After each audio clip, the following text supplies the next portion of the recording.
वेदान्ताचार्यवर्यो मे सन्निधत्तां सदा हृदि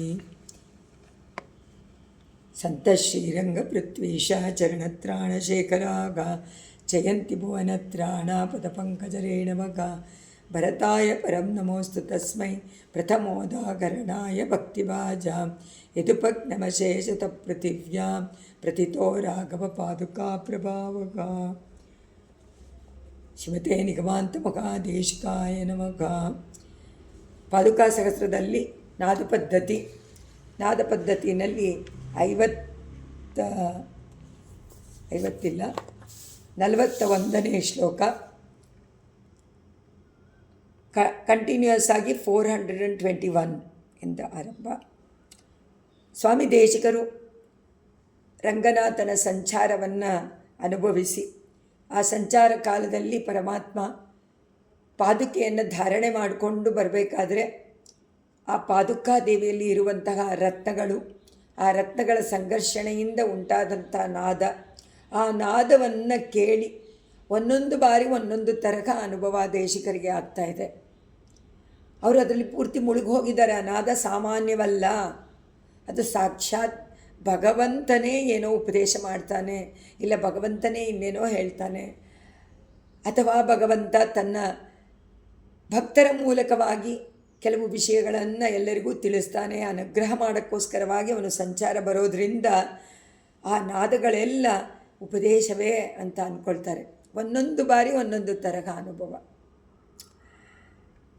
ಈಗ ಈ ಶ್ಲೋಕದಲ್ಲಿ ಪ್ರಾಯಪದಾವನಿ ವಿಭೋ ಪ್ರಣತಾರ್ತಿ ಹಂತುಗೋ ಪ್ರಸ್ಥಾನ ಮಂಗಳ ವಿಧೌ ಪ್ರಥಮೋದ್ಯತಾನಿ ತ್ವಚ್ಚಿಂಜಿತಾನಿ ಸಪದಿ ಸ್ವಯಮಾರಭಂತೆ ಕಾಲೋಚಿತಾನ್ ಕನಕ ಕಾಗಳ ಶಂಖನಾದಾನ್. ಈಗ ಭಗವಂತ ಪ್ರಸ್ಥಾನ ಮಾಡೋಕ್ಕೆ ಹೊರಟಾಗ ಎಲ್ಲ ಧ್ವನಿಗಳು ಬರುತ್ತೆ, ಮಂಗಳ ಧ್ವನಿಗಳು. ಬೇಕಾದಷ್ಟು ಮಂಗಳವಾದ್ಯಗಳು ಉಂಟಲ್ವ. ಅವ್ರು ಹೇಳ್ತಾರೆ 18 ವಿಧವಾದ ವಾದ್ಯ ಇದೆಯಂತೆ. 18 ವಿಧ ವಾದ್ಯದಲ್ಲಿ ಯಾವುದಾದ್ರೂ ಅಲ್ಲಿ ಅದನ್ನು ಓದೇ ಅದನ್ನು ಶಬ್ದವನ್ನು ನಾದವನ್ನು ಮಾಡೇನೆ ಪರಮಾತ್ಮ ಪ್ರಸ್ಥಾನ ಮಾಡೋದು. ಅದರಲ್ಲಿ ಶಂಖ, ಕಹಳೆ ಮತ್ತು ಬೇರಿ ವಾದನ ಇದೆಲ್ಲ ಉಂಟು, ಅದೆಲ್ಲ ವಾದ್ಯಗಳುಂಟು 18. ಅದಕ್ಕೆ ಅವರು ಹೇಳ್ತಾರೆ ಅದು ಆ ವಾದ್ಯಗಳಿಗಿಂತ ಹೆಚ್ಚು ಶ್ರುತಿಯಿಂದ ಕೂಡಿರುತ್ತಂತೆ. ಪಾದುಕೆಯಿಂದ ಬರುವಂಥ ನಾದ ಆ ಬೇರೆ ನಾದಗಳಿಗಿಂತ ವಿಶೇಷವಾಗಿದೆ ಅಂತ ವರ್ಣನೆ ಮಾಡಿದ್ದಾರೆ ಇದರಲ್ಲಿ. ಅಮ್ಮ ಪಾದುಕೆ ರಂಗನಾಥ ನಿನ್ನನ್ನು ಧಾರಣೆ ಮಾಡಿಕೊಂಡು ಉತ್ಸವಗಳಲ್ಲಿ ವಿಜಯ ಮಾಡಿಸ್ಬೇಕಾದ್ರೆ ಮೊದಲು ಆರಂಭ ಮಾಡಬೇಕಾದ್ರೇ ವಾದ್ಯಗಳು ಬರುತ್ತೆ, ಶಬ್ದಗಳು. ಆದರೆ ಅದಕ್ಕಿಂತ ಮುಂಚೆ ಪರಮಾತ್ಮ ಒಂದು ಪದವನ್ನು ಇಟ್ಟ ತಕ್ಷಣ ನಿಂದೆ ನಾದ ಬರೋದು. ಮೊದಲು ನಿನ್ನಲ್ಲಿರುವಂಥ ರತ್ನಗಳ ಆ ಸಂಘರ್ಷಣೆಯದ ಉಂಟಾದ ನಾದವೇ ಮೊದಲು ಬರೋದು, ಪ್ರಥಮ ಅಂತ ಹೇಳಿಬಿಟ್ರು. ಪ್ರಥಮಾರಭಂತೆ, ಆರಂಭಕ್ಕೆ ಪ್ರಥಮವಾಗಿ ನಿನ್ನ ನಾದ. ಆ ನಿನ್ನ ನಾದ ಎಷ್ಟು ಚೆನ್ನಾಗಿದೆ ಅಂದರೆ ಅಷ್ಟು ಕರ್ಣಾಮೃತವಾಗಿರುತ್ತೆ ಅಂತಾರೆ. 18 ವಾದಗಳಿಗಿಂತ ಆ ನಾದ ತುಂಬ ಸುಂದರವಾಗಿ ಕೇಳಿಸತ್ತೆ. ಆ ಶಬ್ದ ಕಿವಿಗೆ ಇಂಪಾಗಿರುತ್ತೆ, ಧ್ವನಿ, ನಿನ್ನ ಧ್ವನಿ. ಅದರಿಂದ ಆರಂಭದಲ್ಲೇ ಇದ್ದರೆ ಎಷ್ಟು ಸುಂದರ ಅಲ್ವಾ. ಮೊದಲು ಆ ಘೋಷವನ್ನು ಕೇಳಿದ ತಕ್ಷಣ ನಮಗೆಲ್ಲ ಏನು ಅಭ್ಯಾಸ ಆಗಿದೆ ಅಂದರೆ ಎದ್ದ ತಕ್ಷಣ ಕೌಸಲ್ಯ ಸುಪ್ರಜಾ ರಾಮ, ಕೌಸಲ್ಯನೇ ನೆನೆಸ್ಕೊಳ್ಳೋದು. ಸುಪ್ರಜಾ ರಾಮ ಪೂರ್ವ ಸಂಧ್ಯಾ ಪ್ರವರ್ತತೆ. ಎಂತಹ ಒಳ್ಳೆಯ ವಿಶ್ವಾಮಿತ್ರರು ಒಳ್ಳೆಯ ವಾಕ್ಯವನ್ನು ಹೇಳಿಬಿಟ್ರು. ಶ್ರೀಮದ್ ರಾಮಾಯಣದ ವಾಕ್ಯ ಅದು ಎಲ್ಲರಿಗೂ ಸುಪ್ರಭಾತ. ಇವಾಗ ಆ ತರಹ ಪಾದುಕೆ ಅವಳನಾದ ರಂಗನಾಥನ ಪ್ರಸ್ಥಾನಕ್ಕೆ ಮೊದಲನೆಯ ಶಬ್ದ. ಅದು ಎಲ್ಲ ವಾದ್ಯಗಳಿಗಿಂತ ಇಂಪಾಗಿದೆ ಅಂತ ವರ್ಣನೆ ಮಾಡಿದ್ದಾರೆ. ಪಾದಾವನಿ, ರಂಗನಾಥನ ಪಾದವನ್ನು ಸಂರಕ್ಷಣೆ ಮಾಡುವಂತಮ್ಮ ಪಾದುಕಾದೇವಿಯೇ. ಪ್ರಣತ ಆರ್ತಿ, ಯಾರ್ಯಾರು ಆರ್ತತೆಯಂತೆ ಬಂದು ನಮಸ್ಕಾರ ಮಾಡ್ತಾರೋ ಅಂದರೆ ಆಶ್ರಿತರು, ಭಕ್ತರು, ಅವರು ಮಾಡುವ ಅವರ ಆರ್ತಿ ಅಂದ್ರೇನು, ಅವರ ಕಷ್ಟಗಳು, ಅವರ ದುಃಖಗಳು, ಅವರ ಆಸೆಗಳು, ಇದನ್ನೆಲ್ಲ ದುಃಖವನ್ನು ಹೋಗಲಾಡಿಸಿ ಆಸೆಯನ್ನು ಕೊಡಬೇಕು. ಅಂದರೆ ಇಷ್ಟ ಪ್ರಾಪ್ತಿ, ಅನಿಷ್ಟ ನಿವೃತ್ತಿ. ಅದಕ್ಕೆ ತಾನೇ ಎಲ್ಲರೂ ಹೋಗೋದು ಭಗವಂತನ ಹತ್ರ. ಅಪ್ಪ ಕಾಪಾಡು, ಅಪ್ಪ ಅದು ಕೊಡು, ಅಪ್ಪ ಇದನ್ನು ಹೋಗಲಾಡಿಸು, ದುಃಖವನ್ನು ಬೇಡ, ರೋಗವನ್ನು ಹೋಗಲಾಡಿಸು, ಎಲ್ಲ ಕೇಳ್ಕೊಳ್ಳೋದು. ಅದಕ್ಕೋಸ್ಕರನೇ ಸ್ತೋತ್ರದಲ್ಲೆಲ್ಲ ಫಲಶ್ರುತಿನಲ್ಲೇ ಅದೇ ಇರೋದು. ಫಲಶ್ರುತಿನಲ್ಲಿ ಅಷ್ಟನ್ನು ಪಟ್ಟಿ ಮಾಡ್ತಾರೆ. ಅವರಿವಾಗ ಸಂಕಲ್ಪ ಮಾಡ್ತಾರೆ, ಒಂದು ಅಷ್ಟೋತ್ತರ ಮಾಡೋಕ್ಕೋ ಕಲ್ಯಾಣೋತ್ಸವಕ್ಕೋ ಏನಕ್ಕೋ ಎಷ್ಟು ಹೇಳ್ತಾರೆ, ಇಷ್ಟು ಪೂರ್ತಿ ಅಲ್ಲಿಂದ ನಿಮ್ಮಿಂದ ಹಿಡಿದು ದೇಶದವರೆಗೂ ಎಲ್ಲ ಆಗಲಿ, ಈ ಥರ ಆಗಲಿ ಅಂತ ಸಂಕಲ್ಪ ಮಾಡ್ಕೊಳ್ತಾರೆ. ಆ ರೀತಿ ಅದು ಪರಮಾತ್ಮನ ಸಂಚಾರದಲ್ಲಿ ಬರಬೇಕಾದ್ರೆ ಪ್ರಣತಾರ್ಥಿಗಳು ಏನಂತ ಕೇಳ್ಕೊಂಡು ಬರ್ತಾರೆ, ರಂಗನಾಥನನ್ನು ಪ್ರಾರ್ಥನೆ ಮಾಡ್ಕೊಂಡು ಬರ್ತಾರೆ, ದುಃಖ ನಿವಾರಣೆ ಮಾಡುವಂಥ ಆ ದುಃಖ ನಿವಾರಣೆ ಮಾಡಿಸುವಂತಹ ಆ ಭಗವಂತನ ಪ್ರಸ್ಥಾನ ಮಂಗಳ, ಅದಕ್ಕೋಸ್ಕರ ನೀ ಕರ್ಕೊಂಡು ಬರ್ತೀನಿ, ಎಲ್ಲ ಜನಗಳಿಗೆ ಒಳ್ಳೆಯದನ್ನು ಮಾಡಬೇಕು ಅಂಥೇಳಿ ರಂಗನಾಥನನ್ನು ಬಿಚ ಮಾಡಿಸಿಕೊಂಡು ನೀನು ಬರ್ತೀಯ, ಸಂಚಾರಕ್ಕೆ ಉತ್ಸವದಲ್ಲಿ ಬರ್ತೀಯ. ಆಗ ಬಂದಾಗ ಮಂಗಳ ವಿಧವು, ಪ್ರಯಾಣದ ಆರಂಭ ಕಾರ್ಯದಲ್ಲಿ ಮಂಗಳ. ಅದಕ್ಕೆ ಏನು ಹೇಳ್ತಾರೆ, ಯಾವತ್ತೂ ಯಾವ ಪ್ರಯಾಣ ಬೆಳೆಸಬೇಕಾದ್ರೂ ದ್ವಾದಶಾಕ್ಷರವನ್ನು ಹೇಳಿಕೊಂಡು ಹೊರಡಿ ಅಂತಾರೆ. ಮಾಡ್ಕೊಳ್ಳಿ, ನಿಧಾನಕ್ಕೆ ಕೂತ್ಕೊಂಡು ಶಾಂತವಾಗಿ ಅದನ್ನು ಜಪ ಮಾಡಿಕೊಂಡು ಪರಮಾತ್ಮನಲ್ಲಿ ಏನಂತ ನಾವೇನು ಫಲ ಕೇಳಬೇಕಾಗಿಲ್ಲ. ನಿನ್ನನ್ನು ಬಿಟ್ಟು ಹೊರಡ್ತಾ ಇದ್ದೀನಿ ಮನೆಯಿಂದ, ನಿನ್ನ ಬಿಟ್ಟು ಹೋಗ್ತಾ ಇದ್ದೀನಿ, ಕರ್ಕೊಂಡು ಹೋಗ್ತಾ ಇಲ್ಲ, ನೀವು ಬಂದ್ಬಿಡು ನನ್ನ ಜೊತೆಯಲ್ಲಿ. ಈಗ ಸ್ಥೂಲವಾಗಿದ್ದಾನೆ ನಾವು ಪರಮಾತ್ಮನನ್ನು ನೋಡೋದು, ನಮಗೆ ಸೂಕ್ಷ್ಮವಾದ ಭಗವಂತ, ಅಂತರ್ಯಾಮಿಯಾದ ಭಗವಂತ ನಮ್ಮ ಜೊತೆಲೇ ಇದ್ದಾನೆ ಅನ್ನೋದು ಬರೋದೇ ಇಲ್ಲ. ಸಂಸಾರಿಗಳಿಗೆ ಬರೋದು ತುಂಬ ಕಷ್ಟ. ಅದರಿಂದ ನಾವೇನು ಮಾಡ್ತೀವಿ, ನಾನು ಬಿಟ್ಬಿಟ್ಟು ಹೋಗ್ತಾ ಇದ್ದೀನಿ ಅನ್ಕೊಂಡು, ಮಗುವನ್ನು ಬಿಟ್ಟು ಹೋದಂತೆ, ಅಪ್ಪ ನೀನನ್ನು ಬಿಟ್ಟು ಹೋಗ್ತಾ ಇದ್ದೀನಿ, ಅದಕ್ಕೋಸ್ಕರ ಹೋಗ್ಬಿಟ್ಟು ಬರ್ತೀನಿ, ಬೇಗ ಬಂದುಬಿಡ್ತೀನಿ ಅಂತ ತಾಯಿ ಮಗುವಿಗೆ ಹೇಳಿಬಿಟ್ಟು ಹೋಗುವಂತೆ. ಅದಕ್ಕೆ ಅವ್ರು ಹೇಳ್ತಾರೆ, ಧ್ಯಾನ ಮಾಡ್ಕೊಂಡು ಹೋಗಿ, ಧ್ಯಾನ ಮಾಡಬೇಕಾದ್ರೆ ಪರಮಾತ್ಮನನ್ನು ನಿಮ್ಮ ಒಳಗೇ ಇರುವಂಥ ಭಗವಂತನ ಜೊತೆಯಲ್ಲೇ ಹೋಗಿ, ಅಥವಾ ಯಾರನ್ನು ನೋಡ್ತೀರೋ ಅವರಲ್ಲಿ ಭಗವಂತನನ್ನು ಕಾಣಿ. ಇದು ತುಂಬ ಕಷ್ಟ, ಸಾಧುಗಳಿಗೆ ಬರುತ್ತೆ. ಯಾರ್ಯಾರು ಸಾಧನೆಯನ್ನು ಮಾಡ್ತಾರೋ ಅವರಿಗೆ ಖಂಡಿತವಾಗಿ ಆ ಒಂದು ಭಾವನೆ ಇರುತ್ತೆ. ಅದು ಬರೋದು ಕೆಲವರಿಗೆ ಮಾತ್ರ ಅನುಭವಿಸ್ತಾರೆ. ಆದರೆ ಪ್ರಯತ್ನ ಪಡ್ಬೋದಲ್ಲ, ಜ್ಞಾಪಿಸ್ಕೋಬೋದಲ್ಲ ಅಟ್ಲೀಸ್ಟ್ ಪರಮಾತ್ಮನನ್ನು. ಉದ್ಯತಾನಿ ಮೊದಲೇ ಉಂಟಾಗಿರುವಂಥ, ಈಗ ಪ್ರಯಾಣದ ಕಾರ್ಯ ಏನು ಪರಮಾತ್ಮನದ್ದು? ಲೋಕರಕ್ಷಣೆ, ಲೋಕದಲ್ಲಿರುವಂಥ ಜನಗಳಿಗೆ ಏನೇನು ಬೇಕೋ ಅದನ್ನೆಲ್ಲ ಕೊಡೋಕ್ಕೋಸ್ಕರ ಕೊಡುವಂಥವನು ಪರಮಾತ್ಮ, ದಯಾನಿಧಿ. ಆ ನಿಧಿ ಅವನೇನೆ. ಆದರೆ ಆ ನಿಧಿಯನ್ನು ನೀನೇ ಬೇಕು ಅಂತ ಕೇಳಲ್ಲ ನಾವು, ಬೇರೆ ನಿಧಿ ಎಲ್ಲ ಬೇಕು ಅಂತ ಕೇಳ್ತೀವಿ. ಯಾಕೆಂದರೆ ಮನುಷ್ಯನಿಗೆ ಸಂತೋಷ, ಸುಖ ಬೇಕು. ಅದಕ್ಕೋಸ್ಕರ ತನಗೇನು ಬೇಕೋ ಅದನ್ನು ಕೇಳ್ತಾನೆ. ಪರಮಾತ್ಮ ಏನು ಕೊಡ್ತಾನೋ ಅದರಲ್ಲಿ ತೃಪ್ತಿ ಇಲ್ಲ, ತೃಪ್ತಿ ಪಡ್ಕೊಳ್ಬೇಕು. ಆಚಾರ್ಯರ ಸಮಕ್ಷಮದಲ್ಲಿ ಇದೆಲ್ಲ ಆಗತ್ತೆ, ಸತ್ಸಂಗದಲ್ಲಿ ಆಗತ್ತೆ. ಆಚಾರ್ಯರ ಜೊತೆಯಲ್ಲಿದ್ದರೆ ಖಂಡಿತ ಆ ತರಹ ಭಾವನೆಗಳು ಉಂಟಾಗತ್ತೆ.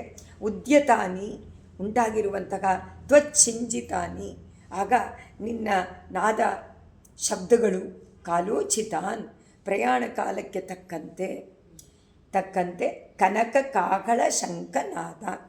ಇಲ್ಲಿ ಒಂದು ಕೆಲವು ಮಾತ್ರ ಇಲ್ಲಿ ಹೇಳಿದ್ದಾರೆ. ಯಾವುದು? ಚಿನ್ನಂಗಾಳೆ. ಚಿನ್ನಗಾಳೆ ಅಂದರೆ ಅದು ಊದ್ತಾರೆ ನೋಡಿ, ಇದನ್ನು ಚಿನ್ನ, ತಿರುಚಿನ್ನ ಮಾಲೆ ಅಂತ ಬರೆದಿದ್ದಾರೆ ಸ್ವಾಮಿ ದೇಶಿಕರು. ಅದು ಈಗ ಅಳಸಿಂಗರಿಗೆ ಅವರು ಎಲ್ಲಿ ಪ್ರಸ್ಥಾನ ಮಾಡಿದ್ರೂ ಅದನ್ನು ಊದ್ತಾರೆ. ಅಲ್ಲಿ ದೇವಸ್ಥಾನದಲ್ಲೂ, ಅಹೋಬಿಲದಲ್ಲೂ ಅಷ್ಟೇ, ಬೇರೆ ದೇವಸ್ಥಾನದಲ್ಲೂ ಅಷ್ಟೇ, ಅಳಸಿಂಗರು ಎಲ್ಲಿದ್ದಾಗ ಆ ಚಿನ್ನ. ಅದಕ್ಕೇ ಸ್ವಾಮಿ ದೇಶಿಕರು ತಿರುಚಿನ್ನ ಮಾಲೆ ಅಂತ ಒಂದು ಪ್ರಬಂಧವನ್ನು ಬರೆದರು. ವರದರಾಜ ಪ್ರಸ್ಥಾನ ಮಾಡಬೇಕಾದ್ರೆ ಅದನ್ನು ಊದಿದ ತಕ್ಷಣ ಸ್ವಾಮಿ ದೇಶಿಕರು ಅನಿಸುತ್ತೆ ಪರಮಾತ್ಮನ ಎಲ್ಲ ವಿಭವಗಳನ್ನು ಆ ಚಿನ್ನ ಹೇಳ್ಕೊಂಡು ಬರ್ತಾ ಇದೆ ಅಂತ வந்தார் அத்திகிரி அருளாள பெருமாள் வந்தார், ஆனை பரி தேரின் மேலழகர் வந்தார், கச்சிதனில் கண் கொடுக்கும் பெருமாள் வந்தார், மூலமென ஓலமிட வல்லார் வந்தார், உத்தர வேதிக்குள்ளே உதித்தார் வந்தார், ಒಂಬರ್ತೊಳುಂ ಕಳನುಡೆಯಾರ್ ಬಂದಾರ್ ತಾಮೇ ಅಂತ ಬಹಳ ಸುಂದರ. ಆ ವರದನ ಬರುವ ಆ ಸಂಚಾರ ಮಾಡುವಂಥ ಕಾಲದಲ್ಲಿ, ಪ್ರಸ್ಥಾನದ ಕಾಲದಲ್ಲಿ ಆ ಕಹಳೆ ಆ ಥರ ಹೇಳ್ತಾ ಇದ್ದೇನೆ, ಬಂದರು ವರದ ಬಂದರು. ಆ ಥರ ಕನಕ ಕಾಗಳ, ಚಿನ್ನದ ಕಹಳೆ, ಚಿನ್ನದ ಕಹಳೆ, ಶಂಖ, ಇದರ ನಾದಗಳೆಲ್ಲ ಇದೆ. ಅದೇ 18 ವಾದ್ಯ. ಆದರೆ ಆ ವಾದ್ಯಗಳಿಗಿಂತ ಸಪದಿ ಸ್ವಯಂ ಪ್ರಾಯಃ ಆರಭಂತೆ. ಆ ಕಹಳೆ ವಾದನ ಆರಂಭ ಆಗೋದಕ್ಕೆ ನೀನೇ ಅದಕ್ಕೆ ಮುಂದೆ ಕೊಡ್ತೀಯ. ನೀನು ಯಾವಾಗ ನಿನ್ನ ನಾದವನ್ನು ಕೊಡ್ತೀಯೋ ತಕ್ಷಣ ಕಹಳೆಯವರು ಊದ್ತಾರೆ ಅಂತ ಅರ್ಥ.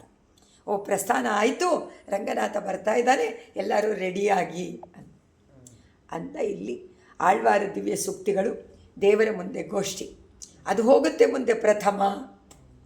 ಆ ಗೋಷ್ಠಿನಲ್ಲಿ ತುಂಬ ಜನ ಅಧಿಕಾರಿಗಳಿದ್ದಾರೆ ಅಂದ್ಕೊಳ್ಳಿ, ಭಾಗವತೋತ್ತಮರು. ಅವರೆಲ್ಲ ನೂರಾರು ಜನ ಸೇರಿಕೊಂಡು ಒಂದೇ ಕಂಠದಲ್ಲಿ ಆ ದಿವ್ಯ ಪ್ರಬಂಧವನ್ನು ಹೇಳಿದ್ರೆ ಆ ಘೋಷ ಕೇಳಬೇಕಾ? ಅಬ್ಬಾ, ಒಂದೇ ಕೊರಲಿನಲ್ಲಿ ಅವರು ಉಚ್ಚಾರ ಮಾಡಿದಾಗ ಅದು ಹೇಗಿದೆ ಅಂದರು, 18 ವಾದ್ಯಗಳ ನಾದ, ಏನೂ ಪ್ರಯೋಜನ ಇಲ್ಲ. ಅದನ್ನೆಲ್ಲ ತಳ್ಳಿ ಇವರ ಆ ಒಂದು ಉಚ್ಚಾರಣೆ, ದಿವ್ಯ ಪ್ರಬಂಧದ ಅರುಳಿಚ್ಚಯ್ಯಲ್ಗಳ ಆ ಒಂದು ನಾದ ಅಷ್ಟು ಇಂಪಾಗಿರುತ್ತೆ ಅಂತ.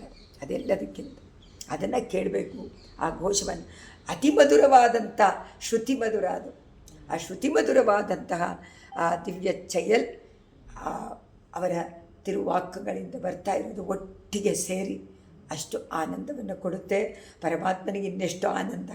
ಅದನ್ನು ಕೇಳಿಕೊಂಡು ಅವನು ಮುಂದೆ ಮುಂದೆ ಬರ್ತಾನೆ, ಇವರು ಹಿಂದೆ ಹಿಂದೆ ನೋಡಿ ನಮ್ಮ ಭಗವಂತ ಬರ್ತಾ ಇದ್ದಾನೆ ಅಂತ ಇವರು ಆನಂದ ಪಟ್ಕೊಂಡು ಹೇಳ್ತಾರೆ ಅಂತ ಈ ಶ್ಲೋಕದಲ್ಲಿ ದೇವರ ಉತ್ಸವಕ್ಕೆ ಬೇಕಾದಂತಹ ನಾದ, ಆ ನಾದದಲ್ಲಿ ಪ್ರಥಮ ನಾದ ಪಾದುಕಾದೇವಿಯ ರತ್ನಗರ್ಭನಾದ ಅಂತ ಸ್ತೋತ್ರ ಮಾಡಿದ್ದಾರೆ. 422ನೇ ಶ್ಲೋಕ. ಆಮ್ರೇಡಿತ ಶ್ರುತಿಗಣೈರ್ನಿನದೈರ್ಮಣೀನಾಂ ಆಮ್ನಾಯ ವೇದ್ಯಮನುಭಾವಮಭಂಗುರಂ ತೇ ಉದ್ಗಾಸ್ಯತಾಂ ನಿಯತಮಿಚ್ಛಸಿ ಸಾಮಗಾನಾಂ ಗಾನಪ್ರದಾನಮಿವ ಶೌರಿ ಪದಾವನಿ ತ್ವಂ. ಅಮ್ಮ ಪದಾವನಿ, ರಂಗನಾಥನ ಶೌರಿ ಪದಾವನಿ. ಶೌರಿ ಅಂದರೆ ಶೂರಸೇನನ ಮಗ, ವಸುದೇವನ ಮಗನಾದಂಥ ಕೃಷ್ಣ. ಆ ಕೃಷ್ಣನೇ ರಂಗನಾಥ. ರಂಗನಾಥನ ಪಾದಗಳನ್ನು ರಕ್ಷಣೆ ಮಾಡುವಂತಹ ತ್ವಂ, ಪಾದುಕೆಯೇ ನೀನು. ಆಮ್ನಾಯ ವೇದ್ಯಂ, ಆಮ್ನಾಯ ಅಂದರೆ ವೇದ, ವೇದಗಳಿಂದ ತಿಳ್ಕೊಳ್ಬೇಕಾದ. ವೇದ್ಯಂ ಅಂದರೆ ತಿಳ್ಕೊಳ್ಳುವುದು, ಜ್ಞಾನ. ಅಭಂಗುರಂ, ಅಭಂಗುರಂ ಅಂದರೆ ಪೂರ್ಣ. ಭಂಗುರ ಅಂದರೆ ಅರ್ಧ ಅಥವಾ ಸ್ವಲ್ಪ. ಅಭಂಗುರಂ ಅಂದರೆ ಪೂರ್ಣವಾದಂಥ, ಪೂರ್ಣವಾದ. ತೇ ನಿನ್ನ ಅನುಭಾವ ಉದ್ಗಾಸ್ಯತ, ಮಹಿಮೆಯನ್ನು ಉದ್ಗಾಸ್ಯತ ಹೇಳ್ತಾ ಇರುವಂಥ, ಚೆನ್ನಾಗಿ ಜೋರಾಗಿ ಎಲ್ಲರಿಗೂ ಕೇಳಿಸುವಂತೆ ಘೋಷ, ಉದ್ಘೋಷ. ಉದ್ಘಾತ್ಯತ, ಚೆನ್ನಾಗಿ ಕೊಂಡಾಡಿ ಹಾಡೋದು. ವೈಭವವನ್ನು ಹಾಡಬೇಕಾದ್ರೆ ಏನು ಮಾಡಬೇಕು? ಸಂತೋಷದಿಂದ ಹಾಡಬೇಕಲ್ವಾ? ಭಗವಂತನ ಅವನ ಚೇಷ್ಟಿತೆಗಳನ್ನು, ಅವನ ವೈಭವವನ್ನು ಕೊಂಡಾಡಬೇಕು ಅಂತಂದರೆ ಮನಸ್ಸು ಉಲ್ಲಾಸದಿಂದ, ಉತ್ಸಾಹದಿಂದ ಮೇಲಕ್ಕೆ ಬರುತ್ತಂತೆ ಶಬ್ದಗಳೆಲ್ಲ. ಅಬ್ಬಾ, ಅವನ ಸೌಂದರ್ಯ ವರ್ಣನೆ, ವಿಭವ ವರ್ಣನೆ, ಶಕ್ತಿ ವರ್ಣನೆ ಎಲ್ಲ ಮಾಡಬೇಕಾದ್ರೆ ಏನೋ ಒಂದು ಉತ್ಸಾಹದಿಂದ ಹೇಳುವಂತೆ ಅದನ್ನು ಹೇಳ್ತಾರೆ. ಅದು ಯಾವುದು ಅಂತಂದರು? ಸಾಮಗಾನ. ಸಾಮಗಾನ ಸಂಗೀತವನ್ನು ಅಳವಡಿಸ್ಕೊಂಡ್ಬಿಟ್ಟು, ಸಾಮಗಾನದಲ್ಲಿ ರಾಗ. ಆ ಸಾಮಗಾನ, ಸಾಮವೇದವನ್ನು ತಿಳಿದಂಥವರು, ಅವರು ಚೆನ್ನಾಗಿ ಗೊತ್ತಿರುತ್ತೆ ವೈಭವ. ಪಾದುಕಾ ವೈಭವನೂ ಗೊತ್ತಿದೆ. ಯಾಕಂದರೆ ಪರಮಾತ್ಮನ ವೈಭವ, ಪಾದುಕಾ ವೈಭವ ಒಂದೇ ಅಲ್ಲ, ಬೇರೆ ಬೇರೆ ಅಲ್ವಲ್ಲ. ಜಾಸ್ತಿ ಅಂತಲೇ ಸ್ತೋತ್ರ ಮಾಡ್ತಾರೆ ಇಲ್ಲಿ. ಅಂದರೆ ಅದರಲ್ಲೂ ಉದ್ಗಾತ, ಉದ್ಗಾತ ಎನ್ನುವಂಥವರಿಗೆ ಆಮ್ರೇಡಿತ ಶ್ರುತಿಗಣೈ, ಮತ್ತೆ ಮತ್ತೆ ಹೇಳುವಂಥ ವೇದಗಳ ಗಣೈ. ಗಣೈ ಅಂದರೆ ಸಮೂಹ. ಒಳ್ಳೆ ಒಂದಿಲ್ಲ, ಒಂದು ಮಂತ್ರ ಇಲ್ಲ, ಬೇಕಾದಷ್ಟು ಮಂತ್ರ ಸೇರಿ ಒಂದು ರುಕ್ ಅಂತ ಹೇಳ್ತಾರೆ. ರುಕ್ ಅಂದರೆ ಒಂದು ರುಕ್ ಮಂತ್ರ, ಒಂದು ಪೂರ್ತಿ ಸೇರಿರುವಂತಹ ಸಮೂಹ. ಆ ಸಮೂಹ ಹೇಗಿರುತ್ತೆ ಅಂದರು? ಮಣೀನಾಂ ನಿನದೈಹಿ, ಪಾದುಕಾದೇವಿಯ ರತ್ನಗಳ ನಾದ, ಆ ಧ್ವನಿಗಳಿಂದ ಗಾನಪ್ರದಾನಂ ನಿಯತಂ, ಗಾನಪ್ರಧಾನವಾದ ಸಾಮಗಾನ ಯಾವುದನ್ನು ಕೊಂಡಾಡುತ್ತೋ ಆ ಕೊಂಡಾಡುವಂತಹದನ್ನು ನಿಯತಂ ಬೇರೆ ಬೇರೆಯಾಗಿ ಆಸೆ ಪಡುವಂತೆ ಇದೆ ಅಂತ ಎಲ್ಲರೂ. ಅಂದರೆ ಹೇಳ್ಕೊಡ್ತಾ ಇದ್ದಾಳೆ, ಬೇರೆ ಬೇರೆ ನೀವು ಒಟ್ಟಿಗೆ ಬೇಡ, ಬೇರೆ ಬೇರೆಯಾಗಿ ಆ ಮಂತ್ರಗಳನ್ನು ಹೇಳ್ಕೊಡಿ ಅನ್ನುವಂತೆ ಇದೆ ಅಂತ. ಅದಕ್ಕೆ ಇವರು ಹೇಳ್ತಾರೆ, ನಿನ್ನನ್ನು ಪಾದಗಳಿಗೆ ಹಾಕ್ಕೊಂಡು ರಂಗನಾಥ ಬೀದಿನಲ್ಲಿ ಸಂಚಾರಕ್ಕೆ ಬಂದಾಗ ಆ ಧ್ವನಿಯನ್ನು ಕೇಳಿದರೆ ಏನನ್ಸತ್ತೆ ಗೊತ್ತಾ? ವೇದಗಳಿಂದ ತಿಳಿಯಬೇಕಾದ ನಿನ್ನ ವೈಭವವನ್ನು, ನಿನ್ನ ಕಲ್ಯಾಣ ಗುಣಗಳನ್ನು, ಯಾರು ತ್ವಾಂ ಪಾದುಕಾದೇವಿ, ನಿನ್ನ ಮಹಿಮೆಯನ್ನು ಸಾಮವೇದ ಚೆನ್ನಾಗಿ ತಿಳಿದವರು ಹಾಡ್ತಾರೆ. ಸಾಮವೇದ ತಿಳಿದವರು ಪಾದುಕಾದೇವಿಯ ವೈಭವವನ್ನು ಚೆನ್ನಾಗಿ ಹಾಡ್ತಾರೆ. ಹಾಡಿಬಿಟ್ಟು ಅವರಿಗೆ ಹಾಡುಗಳು ಬರಬೇಕಾದ್ರೆ ಯಾರಪ್ಪ ಕಾರಣ ಅಂತ ಕೇಳಿದ್ರೆ ಪಾದುಕಾದೇವಿ ಹೇಳ್ಕೊಟ್ಟಿದ್ದಾಳೆ. ಪಾದುಕಾದೇವಿ ಸಂಚಾರ ಮಾಡಬೇಕಾದ್ರೆ ನಾದ ಬರುತ್ತಲ್ಲ, ಆ ನಾದ, ಆ ಸಾಮಗಾನ ಹಾಡುವಂಥವರಿಗೆ ಈ ರೀತಿ ಹಾಡಿ, ಈ ರೀತಿ ಹಾಡಿ ಅಂತ ಬೇರೆ ಬೇರೆಯಾಗಿ ಹೇಳ್ಕೊಟ್ಟಿದ್ದಾಳೆ. ಅವಳು ಹೇಳ್ಕೊಡ್ತಾ ಇದ್ದಾಳೋ ಹೇಳ್ಕೊಟ್ಟಿದ್ದಾಳೆ ಅನ್ನೋದು ಪಾಸ್ಟ್ ಟೆನ್ಸ್ ಆಗೋಯ್ತು. ಆದರೆ ಇಲ್ಲಿ ಬರ್ತಾ ಇರಬೇಕಾದ್ರೆ ಸಂಚಾರದಲ್ಲಿ ಹೇಳ್ಕೊಡ್ತಾ ಇದ್ದಾಳೋ. ಈಗ ಚಂದೆ ಮಾಡ್ತಾರಲ್ಲ, ಅದನ್ನು ಚಂದೆ ಮಾಡ್ಕೊಳ್ತಾ ಹೇಳ್ಕೊಡ್ತಾರೋ ಇಲ್ವೋ, ಆ ಥರ ಹೇಳ್ಕೊಡ್ತಾ ಇದ್ದಾಳಂತೆ ಪಾದುಕಾದೇವಿ. ಆ ನಾದ ಆಗಿದೆ ಅಂತಾರೆ. ಅದರಿಂದ ನೀನು ಕಲಿಸಿಕೊಡ್ತಾ ಇದೆಯೋ ಅನ್ನಂತೆ ತೋರುತ್ತೆ. ದೇವರ ವಿಷಯವಾಗಿ ಹಾಡಬೇಕು ಅಂತ ಆಸೆ ಪಡುವರಿಗಾಗೆ ನೀನು ಈ ರೀತಿಯಾಗಿ ಉಪದೇಶ ಮಾಡಿ. ಅಂದರೆ ತಿರುವಾಯ್ಮೊಳಿಯನ್ನು ಹಾಡೋದು ಅದೇ ಥರನೇ. ಸ್ವಾಮಿ ನಮ್ಮಾಳ್ವಾರವರ ತಿರುವಾಯ್ಮೊಳಿ ಬೇರೆ ಅಲ್ಲ. ಅದರಿಂದ ಆ ತಿರುವಾಯ್ಮೊಳಿಯನ್ನು ಯಾರು ಹೇಳ್ಕೊಟ್ಟಿದ್ದಾರೆ? ಅಧಿಕಾರಿಗಳಿಗೆ ಮುಂದೆ ಹೋಗ್ತಾ ಇದ್ದಾರಲ್ಲ ಉತ್ಸವದಲ್ಲಿ, ಪಾದುಕಾದೇವಿಯ ಆ ನಾದ, ಪಾದುಕಾದೇವಿಯೇ ಅದನ್ನು ಅವರಿಗೆ ಕಲಿಸಿಕೊಟ್ಟಿದ್ದಾಳೆ. ಕಲಿಸಿಕೊಟ್ಬಿಟ್ಟು ಇವರು ಹಾಡ್ತಾ ಇದ್ದಾರೆ. ಆದರೆ ಯಾವಾಗಲೂ ಕಲಿಸಕ್ಕೆ ಕೊಡ್ತಾ ಇರೋಂತೇನೆ ಇರುತ್ತೆ. ಕಲಿಸ್ಕೊಟ್ಬಿಟ್ಟು ಹಾಡ್ತಾ ಇದ್ದಾರೆ ಅನ್ನೋದು ಇಲ್ಲ. ಅವಳು ನಾದ ಮಾಡ್ತಾಳೆ, ಇವರು ಅದನ್ನು ರಿಪೀಟ್ ಮಾಡ್ತಾರೆ ಅನ್ನುವಂತೇನೆ ಆ ಉತ್ಸವದಲ್ಲಿ ಅನುಭವ. ಯಾರಿಗೆ? ಸ್ವಾಮಿ ದೇಶಿಕರೇ ಅನುಭವ. ಅದರಿಂದ ತೋರುತ್ತೆ ಅಂತಾರೆ ಅವರು, ತೋರುತ್ತೆ ಅಂತಾರೆ, ಆ ಥರ ನನಗೆ ಅನಿಸುತ್ತೆ ಅಂತಾರೆ. ಅವರು ಇತ್ತಮ್ ಅಂತ ಹೇಳೋದಿಲ್ಲ. ನನ್ನ ಅನುಭವಕ್ಕೆ ಆ ಥರ ಬಂದಿದೆ. ಒಬ್ಬೊಬ್ಬರಿಗೆ ಒಂದೊಂದು ತರಹ ಜ್ಞಾನ ಇರುತ್ತೆ, ಒಬ್ಬೊಬ್ಬರಿಗೆ ಒಂದೊಂದು ತರಹ ಆ ಕಲ್ಪನೆಗಳಿರುತ್ತೆ. ಆ ಕಲ್ಪನಾ ಲೋಕದಲ್ಲಿ ಯಾವುದೂ ಅವರಿಗೆ ಏನು ಸ್ಫೂರ್ತಿಯನ್ನು ಕೊಟ್ಟು ಏನನ್ನು ತೋರಿಸಿಕೊಡುತ್ತೆ ಆ ಸಂದರ್ಭದಲ್ಲಿ ಅನ್ನೋದನ್ನು ಅವರವರಿಗೆ ಅದು ಪರಮಾತ್ಮ ಕೊಟ್ಟಿರುವಂಥ ಶಕ್ತಿ. ಆ ಶಕ್ತಿಯಿಂದ ಅವರು ಅನುಭವಿಸಿ ಕಾವ್ಯಗಳನ್ನು, ಕೃತಿಗಳನ್ನು ರಚನೆ ಮಾಡ್ತಾರೆ. ತಾವಾಗೇ ಮಾಡೋದಿಲ್ವಲ್ಲ, ಹೇಳ್ತಾರಲ್ಲ, ನೀನೇ ನಿನ್ನನ್ನು ಸ್ತೋತ್ರ ಮಾಡ್ಕೋತಾ ಇದೆಯಾ ಅಂತಾರೆ ಪಾದುಕಾದೇವಿಯನ್ನು ಸ್ವಾಮಿ ದೇಶಿಕರು. ಅದರಿಂದ ಆಮ್ರೇಡಿತ ಶ್ರುತಿಗಣೈ ನಿನದೈ ಮಣೀನ ಆಮ್ನಾಯ ವೇದ್ಯಂ ಅನುಭಾವಂ ಅಭಂಗುರಂತೆ ಪೂರ್ಣ ಉದ್ಗಾಸ್ಯತಾಂ ನಿಯತಮಿಚ್ಛಸಿ ಸಾಮಗಾನ ಗಾನಪ್ರಧಾನಮಿವ ಶೌರಿ ಪದಾವನಿ ತ್ವ ರಥ್ಯಾಸುರಂಗನೃಪತೇರ್ಮಣಿಪಾದರಕ್ಷೇ ತ್ವತ್ಕರ್ಪರತ್ನಜನಿತೋ ಮಧುರ ಪ್ರಣಾದಗ ಸಂದರ್ಶನೋತ್ಸುಕದಿಯಾಂ ಪುರಸುಂದರೀಣಾಂ ಸಂಪದ್ಯತೆ ಶ್ರವಣಮೋಘನ ಮಂತ್ರಘೋಷಗ. ಮಂತ್ರಘೋಷ, ಶ್ರವಣಮಂಗಳ, ಕರ್ಣಾಮೃತವಾಗಿರುವಂತಹ ಅಮ್ಮ ಪಾದುಕಾದೇವಿ ನಿನ್ನ ಆ ನಾದವನ್ನು ಕೇಳಿದ ತಕ್ಷಣ ಏನನ್ಸುತ್ತೆ ಗೊತ್ತಾ? ಎಲ್ಲ ಶ್ರುತಸುಂದರೀಣ, ಶ್ರುತಿ ಸುಂದರಿಗಳು, ವೇದ ಮಾತೆಗಳು, ಅಥವಾ ಇಲ್ಲಿ ಇನ್ನೊಂದು ಹೇಳಿದ್ದಾರೆ ಪುರಸುಂದರೀಣ,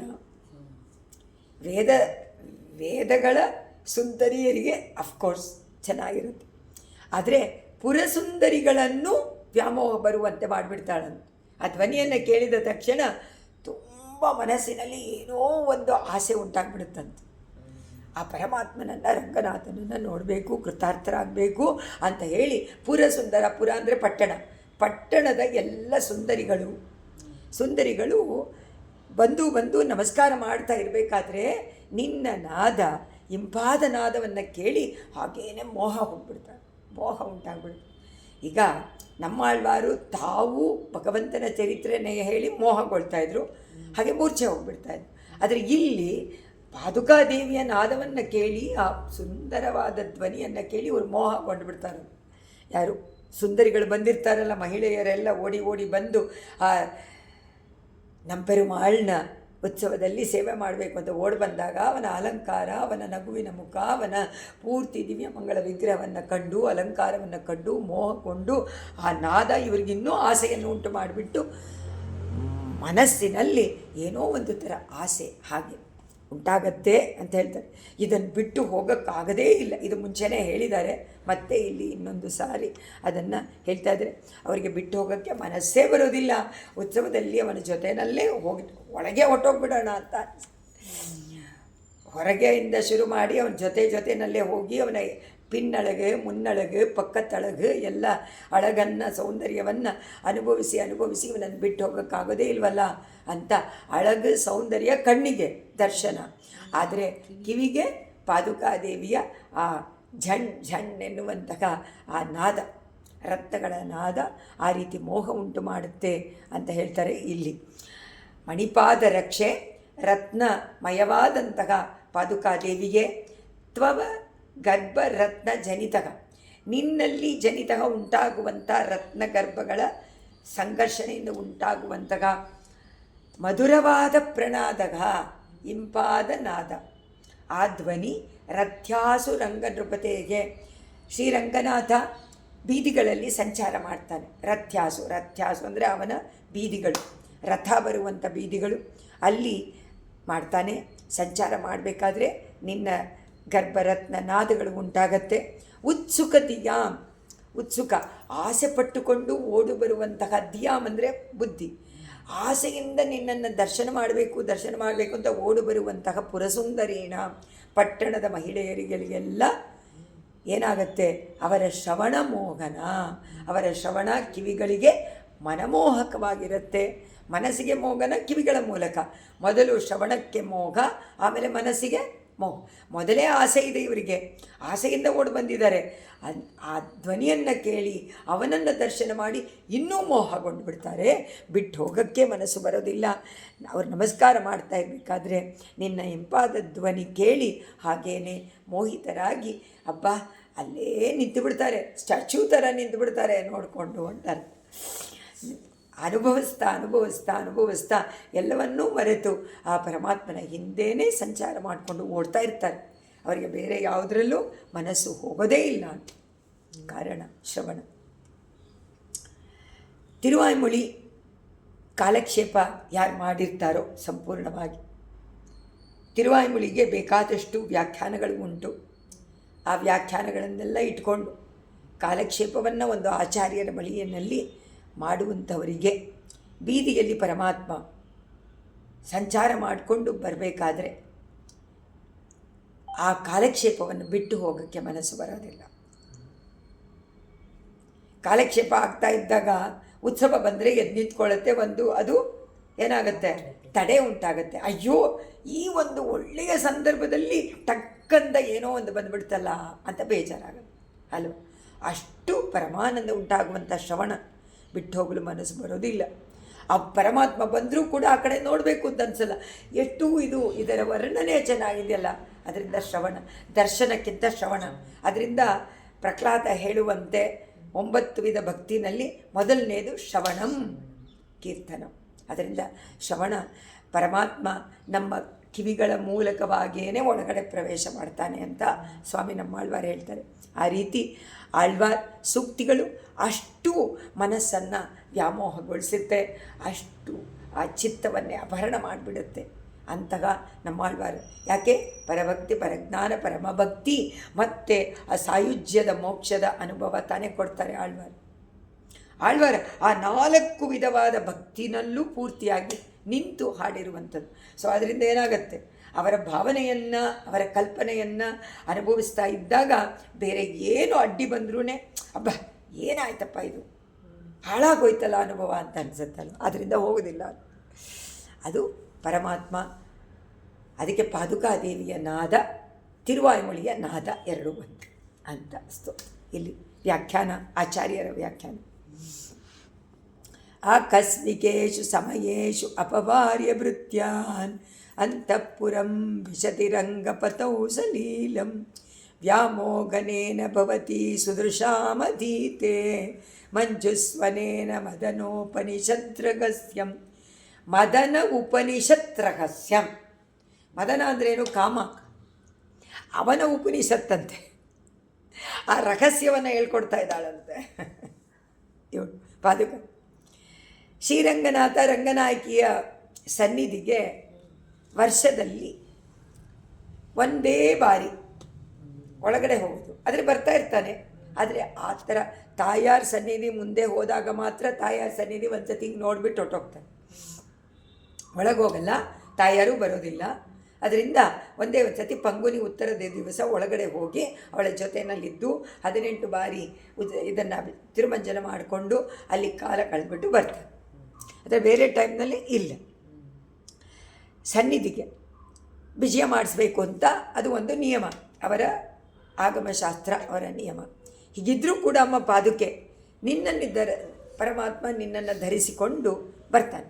ಇದ್ದಕ್ಕಿದ್ದ ಹಾಗೆ ಆ ಸಮಯದಲ್ಲಿ ಹೋಗ್ಬಿಡ್ತಾನೆ, ಎತ್ತಾಡ್ಕೊಳಕ್ಕಾಗ ಹೋಗ್ಬಿಡ್ತಾನೆ ಉಂಟು.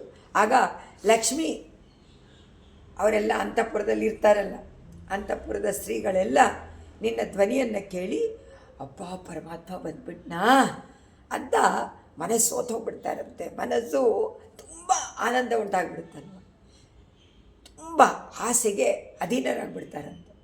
ಅಯ್ಯೋ ಭಗವಂತ ಭಗವಂತ ಅಂತ. ಆಸೆಗೆ ಅಧೀನ ಅಂದರೆ ಏನು? ಕಾಮಕ್ಕಧೀನ ಅಂತ ಅರ್ಥ. ಅದರಿಂದ ಇಲ್ಲಿ ಹೇಳ್ತಾ ಇದ್ದಾರೆ ಅವರು, ಏಕಾಂತವಾಗಿರೋದ್ರಿಂದ ಓ ಭಗವಂತ ಬಂದ್ಬಿಟ್ಟ ಏಕಾಂತನ ಅಂತ ಒಂದು ಥರ ಆಗತ್ತಲ್ಲ, ಅದನ್ನು ಇಲ್ಲಿ ಒಂದು ಶೃಂಗಾರ ರಸ, ಅಪೂರ್ವವಾದ ಒಂದು ಅರ್ಥ ಅದನ್ನು ಹೇಳಿ ಆ ಎಲ್ಲ ಅಂತಃಪುರದ ಸ್ತ್ರೀಗಳಿಗೆ ರಹಸ್ಯವನ್ನು ಬೋಧನೆ ಮಾಡ್ತಾ ಇದ್ದಾಳೇನೋ ಇವಳು ಆ ಇದರಲ್ಲಿ, ಆ ನಾದವನ್ನು ಕೇಳಿದ ತಕ್ಷಣ ಇವರಿಗೆ ಒಂದು ಆಸೆ ಉಂಟಾಗತ್ತಲ್ಲ, ಅದು ಬೋಧನೆ ಮಾಡ್ತಾ ಇದೇನೋ ಅಂತ ಇಲ್ಲಿ ಕಲ್ಪನೆ. ಯಾರ್ದು? ಸ್ವಾಮಿ ದೇಶಿಕ. ಪಾದುಕೆ ಭವತಿ ನೀನು ರಂಗಪಥೌ, ಶ್ರೀರಂಗ ಕ್ಷೇತ್ರಕ್ಕೆ ಪತಿಯಾದಂಥ ರಂಗನಾಥ. ಆ ರಂಗನಾಥನು ಆಕಸ್ಮಿಕೇಶು ಸಮಯೇಶು, ಆಕಸ್ಮಿಕ ಅಂದರೆ ಯಾವಾಗಲಾದರೂ ಒಂದು ಸತಿ, ಆಕಸ್ಮಿಕವಾಗಿ ಆ ಸಮಯದಲ್ಲಿ ಭೃತ್ಯಾನ ಅಪವಾರ್ಯ. ಭೃತ್ಯಾನ್ ಅಂದರೆ ಸೇವಕರೇ ನೀವೆಲ್ಲ ಹೋಗಿ, ಅಪವಾರ್ಯ ಏಕಾಂತದಲ್ಲಿರಬೇಕು ನೀವೆಲ್ಲ ಹೋಗಿ ಅನ್ನುವಂಥ, ಅಪವಾರ್ಯ ದೂರ ಮಾಡಿ, ಅಂತಃಪುರಂ ವಿಶತಿ, ಅಂತಃಪುರಕ್ಕೆ ಪ್ರವೇಶ. ನೀವೆಲ್ಲ ಹೋಗಿ ಭೃತ್ಯರೇ ನೀವಿಲ್ಲಿ ನನ್ನನ್ನು ಬಿಟ್ಬಿಟ್ಟು ಹೊಟ್ಟೋಗಿ ಅಂತ ಅರ್ಥ. ಇವಾಗ ಏಕಾಂತವಾಗಿ ತಾನೆ, ಆದರೆ ಏಕಾಂತವಾಗಿಲ್ಲ, ಪಾದುಕೆ ಇದ್ದಾಳೆ. ಆ ಪಾದುಕೆ ಏನು ಮಾಡ್ತಾಳೆ? ಶಬ್ದ ಮಾಡ್ತಾಳೆ. ಸೇವಕರಿಲ್ಲ, ಅವಳಿದ್ದಾಳೆ. ಅವಳೇನು ಮಾಡ್ತಾಳೆ? ಅವಳು ಶಬ್ದವನ್ನು ಮಾಡ್ತಾಳೆ. ನಾದ, ಅವನು ಪಾದವನ್ನು ಹಿಂಗಿಟ್ಟ ತಕ್ಷಣ ಶಬ್ದ, ಆ ಶಬ್ದ ಅವ್ರಿಗೆ ಕೇಳಿಸುತ್ತೆ ಅಂತಃಪುರದಲ್ಲಿರುವಂಥ ಸ್ತ್ರೀಗಳಿಗೆ. ವ್ಯಾಮೋಹನೇನ ಅವರು ಮೋಹಗೊಂಡು, ಅದು ಹೇಗಿರುತ್ತೆ? ಮೋಹಗೊಳಿಸುವಂತಹ ಶಬ್ದ. ಸ್ವನ ಅಂದರೆ ಶಬ್ದ. ಮಂಜುಸ್ವನ, ಮಂಜುಳವಾದ ನಾದ. ಆ ಮಂಜುಳವಾದ ನಾದ ಇವಳು ಉಂಟು ಮಾಡ್ತಾಳೋ ಇಲ್ವೋ? ಸದೃಶಾಂ ಲಕ್ಷ್ಮೀ ಮೊದಲಾದವರಿಗೆ ಮದನೋಪನಿಷತ್ ರಹಸ್ಯಂ. ಮದನ ಉಪನಿಷತ್, ಮನ್ಮಥನ ವೇದಾಂತದ ಅಪೂರ್ವವಾದ ಅರ್ಥಗಳನ್ನೆಲ್ಲ ಉಪದೇಶ ಮಾಡ್ತಾ ಇದ್ದಾಳೇನೋ, ಹೇಳ್ಕೊಡ್ತಾ ಇದೆಯೇನೋ ಅಂತ ಅನ್ಸುತ್ತೆ. ಬರ್ತಾ ಇದ್ದಾನೆ ಭಗವಂತ ಅಂತ, ಏಕಾಂತದಲ್ಲಿ ಬರ್ತಾ ಇದ್ದಾನೆ. ಎಲ್ಲ ಮಹಿಷಿಗಳೇ ನೀವೆಲ್ಲ ಕೇಳ್ಕೊಳ್ಳಿ ಅಂತ ಹೇಳಿ ಆ ಉಪನಿಷತ್ ರಹಸ್ಯವನ್ನು ದೇವಿಯರಿಗೆ ಉಪದೇಶ ಮಾಡ್ತಾ ಇದೆಯೇನೋ ಅಂತ ಅನಿಸುತ್ತೆ. ಆಕಸ್ಮಿಕೇಶು ಸಮಯೇಶು ಅಪವಾರ್ಯ ಭೃತ್ಯಾನ್, ಅಪವಾರ್ಯ ಬಿಡು, ಅಂತಃಪುರಂ ವಿಶತಿರಂಗಪಥೌ ಸಲೀಲಂ ವ್ಯಾಮೋಗನೇನ ಭವತಿ ಸದೃಶಾಮಧೀಶೆ ಮಂಜುಸ್ವನೇನ ಮದನ ಉಪನಿಷತ್ ರಹಸ್ಯ ಅಂತ ನೋಡಿ. ಈ ಕಲ್ಪನೆ ಯಾರಿಗಾದರೂ ಮಾಡೋಕ್ಕಾಗತ್ತೆ? ದೇಶಿಕರಿಗೆ ಮಾತ್ರ ಸಾಧ್ಯ. ದೇಶಿಕರು ಎಲ್ಲ ರಸವನ್ನು ಅನುಭವಿಸಿದ್ದಾರೆ ಅವರ ಕಾವ್ಯಗಳಲ್ಲಿ. ನವರಸ, ರಾಮಾಯಣದಲ್ಲಿ ನವರಸ ಅಂತಾರೆ. ರಾಮಾಯಣನೇ ಉಪಬ್ರಹ್ಮಣ ತಾನೇ, ಅದೇ ತಾನೇ ನಮಗೆ ಬೇಕಾಗಿರುವಂಥ ಪ್ರಮಾಣ.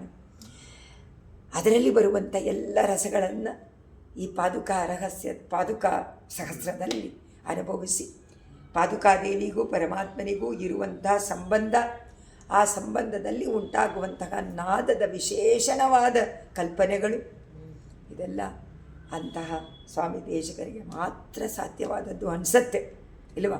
ಖಂಡಿತ. ಇಂತಹ ಕಾವ್ಯ ರಚನೆಗೆ ಕಾರಣ ಅವರು ಹೇಳ್ತಾರೆ, ಪಾದುಕಾದೇವಿ ನೀನೇ ಕಾರಣ, ನಿನ್ನ ಅನುಗ್ರಹ ಕಾರಣ ಅಂತ ಹೇಳಿ. ನಮ್ಮಾಳ್ವಾರ ತಿರುವಾಯ್ಮೊಳಿ ಭಾವ ಇದು ಖಂಡಿತವಾಗಿ ನಮ್ಮಾಳ್ವಾರ ಭಾವನೆ ಅದೇ ತಾನೆ. ಅವಾಗವಾಗಲೇ ನಾಯಕಿ ಭಾವನೆಯನ್ನು ಹಾಕ್ಕೊಂಡು ಬಿಡ್ತಾರಲ್ಲ ಅವರು. ಯಾತಕ್ಕೆ? ಆ ಮದನ ಉಪನಿಷತ್ ರಹಸ್ಯವನ್ನು ನಮಗೆ ತಿಳಿಸೋಕ್ಕೋಸ್ಕರ. ಯಾವ ರೀತಿ ಅನುಭವ ಆಗುತ್ತೆ? ಹಬ್ಬ ಆಗೋದೇ ಇಲ್ಲ, ನಿನ್ನ ಬಿಟ್ಟಿಗೆ ಆಗೋದೇ ಇಲ್ಲ, ವಾರಾಯ್ ಅಂತ ಕೂಗ್ತಾರಲ್ಲ, ದೂತ ಪ್ರೇಷಣ ಮಾಡ್ತಾರೆ. ಯಾವ್ಯಾವುದೋ ಒಂದು ಪದಾರ್ಥವನ್ನು ನೋಡಿದ್ರೂ ಪರಮಾತ್ಮನಿಗೆ ಅನ್ವಯಿಸಿಕೊಂಡು ಓಹೋ ನಿಮಗೂ ಈ ಥರ ವಿರಹ ವೇದನೆನಾ, ನಿಮ್ಮನ್ನೂ ಬಿಟ್ಬಿಟ್ಟ ಪರಮಾತ್ಮ ಅಂತಾರೆ ಆಳ್ವಾರ್, ಸ್ವಾಮಿ ನಮ್ಮ ಆಳ್ವಾರ್. ಅದೇನೇ ಇದು ರಹಸ್ಯ. ಇದು 424ನೇ ಶ್ಲೋಕ. 425ನೇ ಶ್ಲೋಕ ನಾವು ಅನುಭವಿಸ್ಬಿಟ್ವಿ ಅಲ್ವಾ, ನೆನ್ನೆನೆ. ಅದು ಒಂದ್ಸತಿ ಹೇಳಿಬಿಡೋಣ. ಯಾತ್ರಾ ವಿಗಾರ ಸಮಯೇಶು ಸಮುತ್ತಿತಂತೆ ರಂಗಾಧಿಪಸ್ಯ ಚರಣಾವನಿ ಮಂಜುನಾಥಂ ಪರ್ಯಾಕುಲೇಂದ್ರಿಯ ಮುರುಗಗ್ರಹಣಾಯ ಪುಂಸಾಂ ಸಮ್ಮೋಗನಂ ಶಬರಗೀತಮಿವ ಪ್ರತೀಮಗ. ಶಬರಗೀತ. ಅಮ್ಮ ಪಾದುಕೆ ರಂಗನಾಥ ನಿನ್ನನ್ನು ಧರಿಸಿಕೊಂಡು ಬೀದಿಗಳಲ್ಲಿ ಬಿಜಿಗೆ ಮಾಡಿಸ್ತಾನೆ, ಸಂಚಾರಕ್ಕೆ ಬರ್ತಾನೆ. ಸಂಚಾರ ಅಂದರೆ ಇಲ್ಲಿ ಉತ್ಸವಾದಿಗಳು. 365 ದಿನ ನಡೆಯುತ್ತೆ ಶ್ರೀರಂಗ ಕ್ಷೇತ್ರದಲ್ಲಿ ಉತ್ಸವ. ಆ ಸಮಯದಲ್ಲಿ ಉಂಟಾಗುವಂತಹ ಪಾದುಕಾದೇವಿಯ ಆ ಇಂಚರವನ್ನು ಕೇಳಿದರೆ ಜನರ ಇಂದ್ರಿಯಗಳು ಬರ್ತಾರಲ್ಲ, ಉತ್ಸವವನ್ನು ನೋಡುವಂಥ ಜನರ ಕಣ್ಣು, ಕಿವಿ, ಮೂಗು ಎಲ್ಲ ಇಂದ್ರಿಯಗಳು ಯಾವ ಯಾವ ವಿಷಯಗಳಲ್ಲಿ ಹೋಗಬೇಕೋ, ಹೇಗಿರಬೇಕೋ ಹಾಗಿದೆ. ನಾವೇನಾದರೂ ವಿರೋಧವಾದ ರೀತಿಯಲ್ಲಿ ಆ ಇಂದ್ರಿಯಗಳನ್ನು ಕಳಿಸ್ಬಿಟ್ರೆ ಭಗವಂತನ ನಿಗ್ರಹಕ್ಕೆ ಪಾತ್ರ. ಹೋಗಿದ್ದೀವಿ ಉತ್ಸವವನ್ನು ನೋಡೋಕ್ಕೆ, ಆದರೆ ಬೇರೆ ಎಲ್ಲೋ ಮನಸ್ಸು, ಕಣ್ಣು ಬೇರೆ ಏನೋ ನೋಡುತ್ತೆ, ಏನೋ ಅಲ್ಲಿ ಏನೋ ವಿಕಾರವಾಗತ್ತೆ, ಅಥವಾ ಇನ್ನೇನೋ ಶಬ್ದ ಇನ್ನೇನೋ ವಿಕಾರ ಮಾಡಿ. ಇದೆಲ್ಲ ವಿಕಾರ ಆದರೆ ಪ್ರಯೋಜನ ಇಲ್ಲ. ಎಲ್ಲದಕ್ಕೂ ಊಟ ಎಲ್ಲಿ ಸಿಗತ್ತೆ? ದೇವಸ್ಥಾನದಲ್ಲಿ, ಪರಮಾತ್ಮನ ಸಮಕ್ಷಮದಲ್ಲಿ. ಎಲ್ಲ 5 ಇಂದ್ರಿಯಕ್ಕೂ ವಿಷಯ ಅಲ್ಲಿದೆ. ಆ ವಿಷಯವನ್ನು ಯಾಕೆ ಅಲ್ಲಿರುತ್ತೆ? ಪರಮಾತ್ಮ ಋಷಿಕೇಶ ನಿನ್ನ ಇಂದ್ರಿಯಗಳನ್ನೆಲ್ಲ ಹಾಗೆ ಸೆಳೆದುಕೊಂಡು ಅಲ್ಲಿ ನಿಲ್ಲಿಸ್ಕೊಂಡ್ಬಿಡ್ತಾನೆ. ಅಲ್ಲಿ ನೋಡಬೇಡ, ಇಲ್ಲಿ ನೋಡಬೇಡ. ಅದೇ ಒಂದು ಮದಗಳಿತ್ತಾನೆ, ಅಲ್ಲಿ ಕೇಳಬೇಕಾದ್ರೆ ನೀನು ಮಾಡ್ಕೊಂಡು ಬಾಮ ಅಂತ ಕರೀತಾಳೆ ಗೋದಾದೇವಿ. ಆ ಶಬ್ದ, ಬಳೆಯ ಶಬ್ದ ಬರಬೇಕು, ನಿನ್ನ ಗೆಜ್ಜೆಯ ಶಬ್ದ ಬರಬೇಕು, ನಿನ್ನ ಸುಂದರವಾದ ಮುಖವನ್ನು ನೋಡಬೇಕು, ನಿನ್ನ ಸುಂದರವಾದ ಕುಳಲಿನಲ್ಲಿ ಧರಿಸಿಕೊಂಡಿರುವಂಥ ಹೂವಿನ ಆ ವಾಸನೆ ನಮಗೆ ಬರಬೇಕು. ನೀನು ಬಂದು ಬಾಗಿಲನ್ನು ತೆಗಿ ಅಂತ ಕೇಳ್ಕೊಳ್ತಾರೋ ಇಲ್ಲಿ. ಒಂದು ಬದಗಳಿಟ್ಟ ನೋಡಾದಿತ್ತು ಪಾರ್ಸಲ್ ನಪ್ಪಿನ ಪಿರಾಟಿ. ಅದೇ ಥರ ಇಂದ್ರಿಯಗಳು ಕಟ್ಟಾಕಬೇಕು. ಯಾರು ಕಟ್ಟಾಕ್ತಾರೆ? ಋಷಿಕೇಶನಾದ ಪರಮಾತ್ಮ ಈ ಶಬರಗೀತವನ್ನು ಆಡ್ತಾನಂತೆ. ಬೇಟೆಗಾರ, ಶಬರ ಅಂದರೆ ಮೃಗ, ಶಬರಗೀತ ಬೇಟೆ. ಶಬರರು ಅಂದರೆ ಬೇಟೆಗಾರರು, ಮೃಗ ಅಂದರೆ ಜಿಂಕೆ. ಆ ಜಿಂಕೆಯನ್ನು ಹಿಡಿಯೋಕ್ಕೋಸ್ಕರವಾಗಿ ಏನು ಮಾಡ್ತಾನೆ ಬೇಟೆಗಾರ? ಒಂದು ಗಾನವನ್ನು ಮಾಡ್ತಾನೆ, ಅದು ಶಬರಗೀತ. ಆ ಗೀತೆ ಏನು ಹೇಳಿದ ತಕ್ಷಣ ಇದು ಕಿವಿಗೆ ಅದು ಇಂಪು, ಇದು ಸೋತೋಗ್ಬಿಟ್ಟು ಅಲ್ಲಿ ಸಿಕ್ಕಾಕೊಂಡು. ಆ ಥರ ಇಂದ್ರಿಯಗಳ ವಿಷಯದ ಹಿಂದೆ ಹೋದರೆ ಇಂದ್ರಿಯ ಏನಾಗುತ್ತೆ? ಅಲ್ಲಿ ಕಟ್ಟಾಕ್ಬಿಡುತ್ತೆ. ಅದೇ ಥರ ನಮ್ಮ 5 ಇಂದ್ರಿಯವೂ ಹೋಗಿ ಕಟ್ಟಾಕ್ಕೊಳ್ಳುತ್ತೆ. ಆದರೆ ಪರಮಾತ್ಮ ಏನು ಮಾಡ್ತಾನೆ? ಅದನ್ನೆಲ್ಲ ತನ್ನಲ್ಲಿ ಅದು ಕಟ್ಟಾಕುವಂತ ಅವನು ಶಬರ. ಅದಕ್ಕೋಸ್ಕರ ಪಾದುಕಾದೇವಿ ಶಬರಗೀತೆ ಹಾಡು. ಆ ನಾದವನ್ನು ಶಬರಗೀತೆಗೆ ಹೋಲಿಸಿದ್ದಾರೆ ಈ ಒಂದು ಶ್ಲೋಕದಲ್ಲಿ ಸ್ವಾಮಿ ದೇಶಿಕರು. ಮುಂದಿನ ಶ್ಲೋಕ 426. ಪ್ರಾಯೇಣ ಸಖ್ಯ ದುಗಿತುರ್ನದ ರಾಜಕನ್ಯಾ ಜಾಮಾತುರ ಗಮನ ಸೂಚನ ಮೀಗಮಾನ ಮಂಜು ಪ್ರಣಾದ ಸುಭಗೈಹಿ ಮಣಿಪಾದುಕೆ ತ್ವಾಂ ಅಂತರ್ಯುತಾಂ ಅಕೃತಯೌತಕ ರತ್ನಖಂಡೈ. ನೋಡಿ, ಈ ಒಂದು ಶ್ಲೋಕದಲ್ಲಿ ಪಾದುಕೆ ನಿನ್ನಲ್ಲಿ ನವರತ್ನಗಳೂ ಇದೆ, ಮುತ್ತು ರತ್ನ. ಈಗ ಮುಂದಕ್ಕೆ ರತ್ನ ಪದ್ಧತಿ ಬರುತ್ತೆ, ಬಹುರತ್ನ ಪದ್ಧತಿ. ಒಂದೊಂದು ರತ್ನಗಳಿಗೆ ಒಂದೊಂದು ಪದ್ಧತಿ ಬರುತ್ತೆ ಮುಂದಕ್ಕೆ. ಇದೆಲ್ಲ ಯಾವುದು? ಇದೆಲ್ಲ ಆ ಕಾಂತಿಯನ್ನು ವರ್ಣನೆ ಮಾಡಿದರೆ ಇಲ್ಲಿ ನಾದವನ್ನು ತಗೊಂಡಿದ್ದಾರೆ ವಿಷಯ. ಅಲ್ಲಿ ಅದರ ಕಾಂತಿ ಅಂದರೆ ಕಿರಣಗಳು. ಒಂದೊಂದು ರತ್ನದಿಂದ ಒಂದೊಂದು ಕಿರಣ ಬರುತ್ತಲ್ವ, ಕಲರ್ಸ್, ಅದನ್ನು ತಗೊಂಡಿದೆ ವರ್ಣ. ಈಗ ಈ ನವರತ್ನಗಳೆಲ್ಲ ಹುದುಗಿಸಿದ್ದಾರೆ, ಅಲಂಕಾರ ಮಾಡಿದ್ದಾರೆ ನಿನ್ನಲ್ಲಿ. ಅದರಿಂದ ಏನಾಗುತ್ತೆ? ಅದನ್ನು ಹಾಕ್ಕೊಂಡು ಹೋಗಬೇಕಾದ್ರೆ ಆ ಕಾಂತಿ, ಹೊಳಪು ಫಳ ಅಂತ ಹೊಳೆಯುತ್ತೆ ಒಂದೊಂದು ರತ್ನ. ಆ ಹೊಳಪು ಜೊತೆಗೆ ಶಬ್ದ ಎರಡೂ ಬರುತ್ತೆ. ಏನು ಶಬ್ದಕ್ಕೆ ಏನಾದರೂ ಕಲರ್ ಬಂದುಬಿಡ್ತಾ ಅನ್ನೋ, ಅಥವಾ ಈ ಕಿರಣಗಳೇ ಏನಾದರೂ ಶಬ್ದ ಮಾಡ್ತಾ ಇದೆಯಾ ಅಂತ ಅನಿಸುತ್ತಲ್ಲ ನೋಡೋದು. ಆ ರತ್ನಗಳು ಯಾರು ಹಾಕಿದ್ದು? ರತ್ನಗಳು ಎಲ್ಲಿಂದ ಬಂತು ಪಾದುಕಾದೇವಿಗೆ? ಎಲ್ಲಿ ಸಿಗತ್ತೆ ರತ್ನ? ಸಮುದ್ರ. ಸಮುದ್ರಕ್ಕೆ ಇನ್ನೊಂದು ಹೆಸರೇನು? ರತ್ನಾಕರ. ರತ್ನಕ್ಕೆ ಆಕರ, ರತ್ನ ಇರುವಂಥ ಜಾಗ. ಆ ರತ್ನಗಳನ್ನೆಲ್ಲ ಸಮುದ್ರ ರಾಜನ ಮಗಳು ಮಹಾಲಕ್ಷ್ಮಿ. ಸಮುದ್ರ ರಾಜ ಎಲ್ಲ ಮಹಾಲಕ್ಷ್ಮಿಗೆ ಕೊಡ್ತಾನೋ ಇಲ್ಲ. ಮಹಾಲಕ್ಷ್ಮಿ. ಸಮುದ್ರದ ಪತ್ನಿ ಯಾರು? ನದಿಗಳು. ಸಮುದ್ರ ರಾಜ, ನದಿಗಳು ಪತ್ನಿ. ಈಗ ಸಮುದ್ರ ಇಲ್ಲಿ ಶ್ರೀರಂಗ ಕ್ಷೇತ್ರದಲ್ಲಿ ಇರೋದು ನದಿ, ಕಾವೇರಿ ನದಿ. ಸೊ ಕಾವೇರಿ ಸಮುದ್ರ ರಾಜನ ಹೆಂಡತಿ, ಸಮುದ್ರ ರಾಜನ ಮಗಳು ಮಹಾಲಕ್ಷ್ಮಿ. ಸೊ ಕಾವೇರಿ ಮಗಳು. ಮಗಳನ್ನು ಯಾರಿಗೆ ಕೊಡ್ತಾರೆ? ಜಾಮಾತ ಯಾರು? ರಂಗನಾಥ. ಜಾಮಾತುರಾಗಮನ. ಹೇ ಕಾವೇರಿ, ನಿನ್ನ ಜಾಮಾತರು ಬರ್ತಾ ಇದ್ದಾನೆ ಅಂತ ತಿಳಿಸ್ತಾಳಂತೆ ಪಾದುಕ. ಅವರು ತಾಯಿಯಾದ ಕಾವೇರಿಗೆ ತನ್ನ ಗಂಡನಾದ ರಂಗನಾಥನ ಬರ್ತಾ ಇದ್ದಾನೆ ಅಂತ ತಿಳಿಸ್ಬೇಕೋ ಇಲ್ವೋ? ಮಗಳೇನು ಮಾಡಬೇಕು? ಬರ್ತಾ ಇದ್ದಾರೆ, ನಿಮ್ಮ ಅಳಿಯಂದರು ಬರ್ತಾ ಇದ್ದಾರೆ. ಅದಕ್ಕೋಸ್ಕರ ಅದು ಹೇಳ್ತಾರೆ. ಅದಕ್ಕೆ ತನಗೆ ಎಷ್ಟೊಂದು ಬಳುವಳಿಯೆಲ್ಲ ಕೊಟ್ಟಿದ್ದಾನಲ್ಲ ಸಮುದ್ರ ರಾಜ. ರಂಗನಾಥನಿಗೆ ಬೇಕಾದಷ್ಟು ತಂದು ಕೊಡ್ತಾನೆ. ಅಂದರೆ ಕಾವೇರಿ ನದಿ ಸಖ್ಯಾದ್ರಿ ಪರ್ವತದಿಂದ ತೊಗೊಂಡು ಬಂದು ರತ್ನಗಳನ್ನು, ಮುತ್ತುಗಳನ್ನು, ಅವಳಗಳನ್ನು ಎಲ್ಲ ತೊಗೊಂಡು ಬಂದು ರಾಶಿಯಾಗಿ ಹಾಕಿ, ಅದು ಏನು ಪಾದಗಳನ್ನು ತೊಳೆದು ರತ್ನಗಳನ್ನು ರಾಶಿಯಾಗಿ ಹಾಕಿ, ಅದು ಇದು ಉಪಹಾರ ಥರ ಎಲ್ಲ ಕೊಡಬೇಕೋ ಇಲ್ವೋ ಅದನ್ನೆಲ್ಲ ತೊಗೊಂಡು ಬಂದು ಕೊಡ್ತಾಳಂತೆ ಕಾವೇರಿ. ಆ ರತ್ನಗಳನ್ನು ಪಾದುಕೆಯಲ್ಲಿ ಹಾಕ್ಬಿಟ್ಟಿದ್ದಾಳಂತೆ ಮಹಾಲಕ್ಷ್ಮಿ. ಅದನ್ನೆಲ್ಲ ತಗೊಂಡು ಪಾದುಕೆಯಲ್ಲಿ ಹಾಕಿ, ನೀನು ಶಬ್ದ ಮಾಡು, ತಿಳಿಸೋಕ್ಕೆ ಮುಂಚೆನೇ ಅವ್ರಿಗೆ ಇಂಟಿಮೇಷನ್ ಕೊಡೋಕ್ಕಾಗುತ್ತೆ ಅಂತ.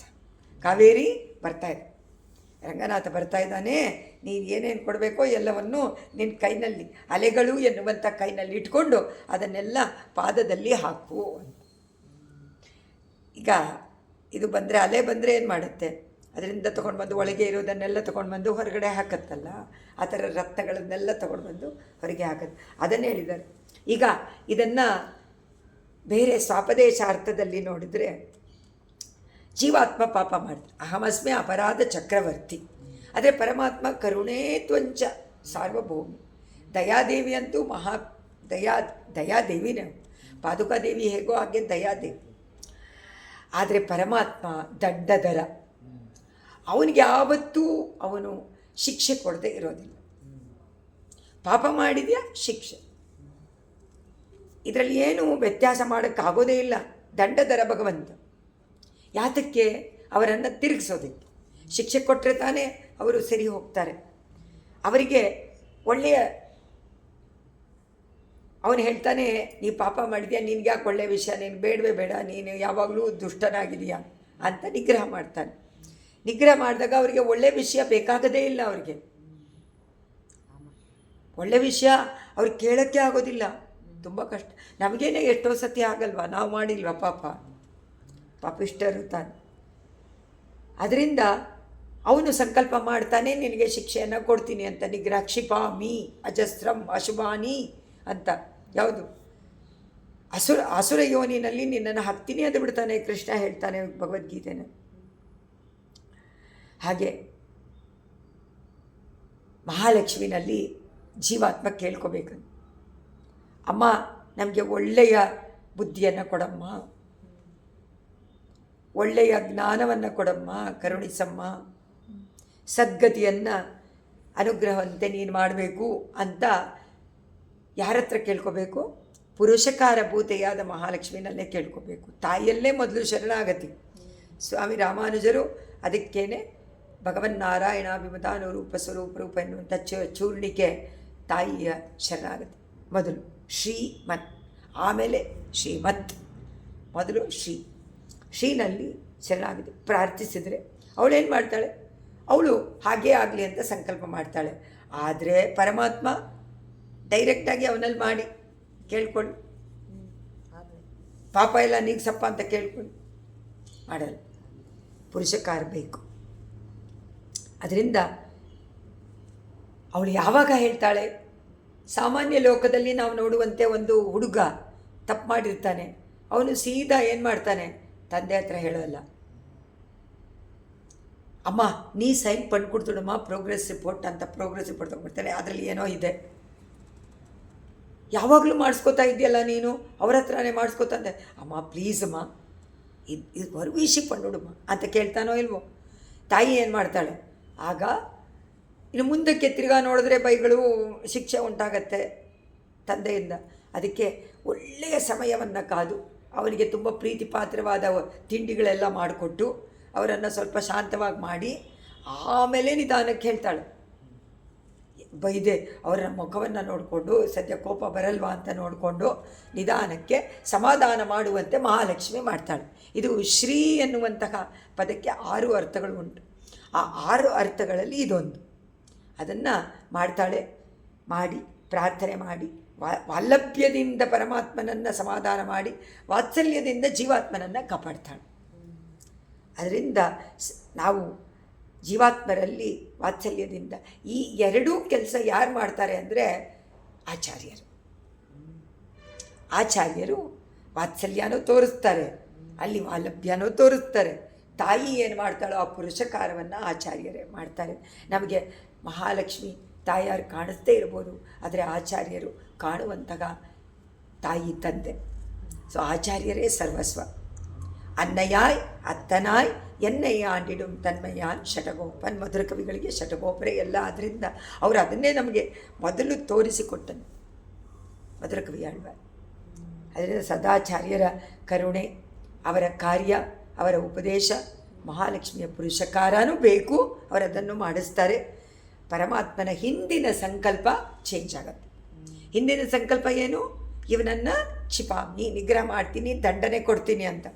ಆದರೆ ಯಾವಾಗ ಈ ಜೀವಾತ್ಮ ಪ್ರಾರ್ಥನೆ ಮಾಡ್ಕೊಂಡ್ಬಿಟ್ನೋ, ಆಚಾರ್ಯ ಸಮಾಶ್ರಯಣ ಮಾಡಿದ್ನೋ, ಆವಾಗ ಮಹಾಲಕ್ಷ್ಮಿ ಇವರಿಗೆ ಅಸ್ತುತೆ ತಯೈವ ಸರ್ವಂ ಸಂಪತ್ಸ್ಯತೆ ಎನ್ನುವಂತೆ ಅವನ ಪಾಪಗಳನ್ನೆಲ್ಲ ಹೋಗಲಾಡಿಸಿ ಪರಮಾತ್ಮನಲ್ಲಿ ಸೇರಿಸುವಂತೆ ಆಚಾರ್ಯರು ಪ್ರಾರ್ಥನೆ ಮಾಡ್ಕೊಳ್ತಾರೆ. ಅದರಿಂದ ಆಚಾರ್ಯ ಜೀವರಿಗೆ ಒಳ್ಳೆಯ ಗತಿಯನ್ನು ಕೊಡಬೇಕು, ಒಳ್ಳೆಯ ಜ್ಞಾನವನ್ನು ಕೊಡಬೇಕು ಅನ್ನುವಂಥದ್ದು ಆಚಾರ್ಯರ ಮುಖ್ಯ ಉದ್ದೇಶ. ಅವರನ್ನು ಉದ್ಧಾರ ಮಾಡಬೇಕು. ಯಾರೂ ಸಂಸಾರದಲ್ಲಿ ಸಿಲುಕಿಕೊಂಡು ದುಃಖ ಸಾಗರದಲ್ಲಿ ಮತ್ತೆ ಮತ್ತೆ ಮುಳುಗೋದು ಬೇಡ ಅನ್ನೋದು ಅವರ ಆಸೆ. ಸರ್ವೇ ಜನ ಸುಖಿನೋ ಭವಂತು ಯಾಕೆ ಹೇಳ್ತಾರೆ ಅಂತಂದರೆ, ಎಲ್ಲರೂ ಆಗಲಿ ಸುಖವಾಗಿರಲಿ ಅಂತ ಹೇಳ್ತಾರೆ. ಸುಖವಾಗಿರಲಿ ಅಂತ ಆಶಿಸ್ತಾರೆ, ಪ್ರಾರ್ಥನೆ ಮಾಡೋದಿಲ್ಲ. ಯಾಕೆಂದರೆ ಪರಮಾತ್ಮ ಏನು ಮಾಡ್ತಾನೋ ಅದೇನೆ, ಪರಮಾತ್ಮ ಏನು ಮಾಡ್ತಾನೋ ಅದೇ ನಡೆಯೋದು. ಆದರೆ ಆಚಾರ್ಯರ ಕೃಪೆ ಇದ್ದರೆ ಪರಮಾತ್ಮನು ಚೇಂಜ್ ಆಗಿಬಿಡ್ತಾನೆ. ಓಹೋ, ನನಗೆ ಬೇಕಾದವನಿಗೆ ಇವನು ಭಕ್ತನಾಗ್ಬಿಟ್ಟಿದ್ದಾನೆ, ಅದರಿಂದ ಅವನಿಗೆಲ್ಲ ನೋ ಪ್ರಾಬ್ಲಮ್ ನೆಗ್ಲೆಕ್ಟ್ ಮಾಡಿಬಿಡ್ತಾನೆ. ಇಲ್ಲ ಅಂದರೆ ದಂಡನೆ ಕೊಡ್ತಾನೆ. ಅದಕ್ಕೋಸ್ಕರ ಇದರಲ್ಲಿ ಹೇಳ್ತಾರೆ ದೈವ ಭಕ್ತಿ, ಒಳ್ಳೆಯ ಜ್ಞಾನ, ಇದೆಲ್ಲ ಒಳ್ಳೆಯ ರತ್ನಗಳು, ಆತ್ಮರತ್ನಗಳು, ಆತ್ಮಗುಣಗಳೇನೇ ರತ್ನಗಳು. ಆ ರತ್ನ ಬೇಕು. ಅದಕ್ಕೆ ತುವಳಿಲ್ ಮಣಿ ಮಾಡ ಮೋಂಗಂದಂದ್ರು ನಮ್ಮ ಆಳ್ವಾರು. ಆದರೆ ಆಂಡಾಳ್ ತೂಮಣಿ ಮಾಡಮಂದು. ತುವಳಿಲ್ ಮಣಿ ಮಾಡ, ತುವಳ್ ಅಂದರೆ ದೋಷ ಇಲ್ಲದೆ ಇರುವಂಥ ಮಣಿಗಳ ಮಾಡ ಪರಮಾತ್ಮನೇ. ತೂಮಣಿ ಮಾಡು ಭಕ್ತರಿಗೆ. ಯಾಕೆಂದರೆ ಅವರೆಲ್ಲ ತೂಮಣಿನೇ. ಭಕ್ತರೆಲ್ಲ ಯಾವಾಗಲೂ ಅವರಿಗೆ ದೋಷ ಇರೋದಿಲ್ಲ, ನಿತ್ಯರಂತೆ. ಆದರೆ ದೋಷ ಇದ್ದವರನ್ನು ತೆಗೆದು ದೋಷ ಇಲ್ಲದೆ ಅಂತೆ ಮಾಡಿ ಅದನ್ನು ತನ್ನ ಮಾಳಿಗೆಗೆ ಉಪಯೋಗಿಸ್ಕೊಳ್ತಾನೆ. ಆ ವ್ಯಾಖ್ಯಾನ ತಗೊಳ್ಳಿ. ಆ ರೀತಿ ನಮಗೇನು ಬರಬೇಕು, ದಯೆ. ಆಳ್ವಾರಿಗೆ ಯಾವಾಗಲೂ ಅದೇನೆ, ಎಲ್ಲರಲ್ಲೂ ದಯೆ ಇರಬೇಕು. ಸರ್ವಭೂತ ದಯಾ ಪುಷ್ಪಂ, ಶಾಂತಿ ಪುಷ್ಪಂ, ಕ್ಷಮಾ ಪುಷ್ಪಂ, ಸತ್ಯಂ ಪುಷ್ಪಂ, ಅಹಿಂಸಾ ಪುಷ್ಪಂ. ಈ ಥರ 8 ಪುಷ್ಪಗಳೇ ನಮಗೆ ಆತ್ಮಗುಣಗಳು.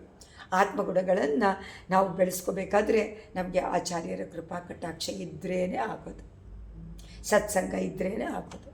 ಒಳ್ಳೆಯ ವಿಚಾರಗಳನ್ನು ಚಿಂತನೆ ಮಾಡ್ತಾ ಇದ್ರೇ ಆ ತುವಳೆಲ್ಲ ಹೋಗುತ್ತೆ, ತೂಮಣಿ ಆಗುತ್ತೆ, ಇಲ್ಲಾಂದರೆ ಆಗೋದಿಲ್ಲ ಅಂತ. ಅದರಿಂದ ನರಕಮರ್ದನ ಪಾದರಕ್ಷೆ ಅಂತಾರೆ ಈ ಶ್ಲೋಕದಲ್ಲಿ.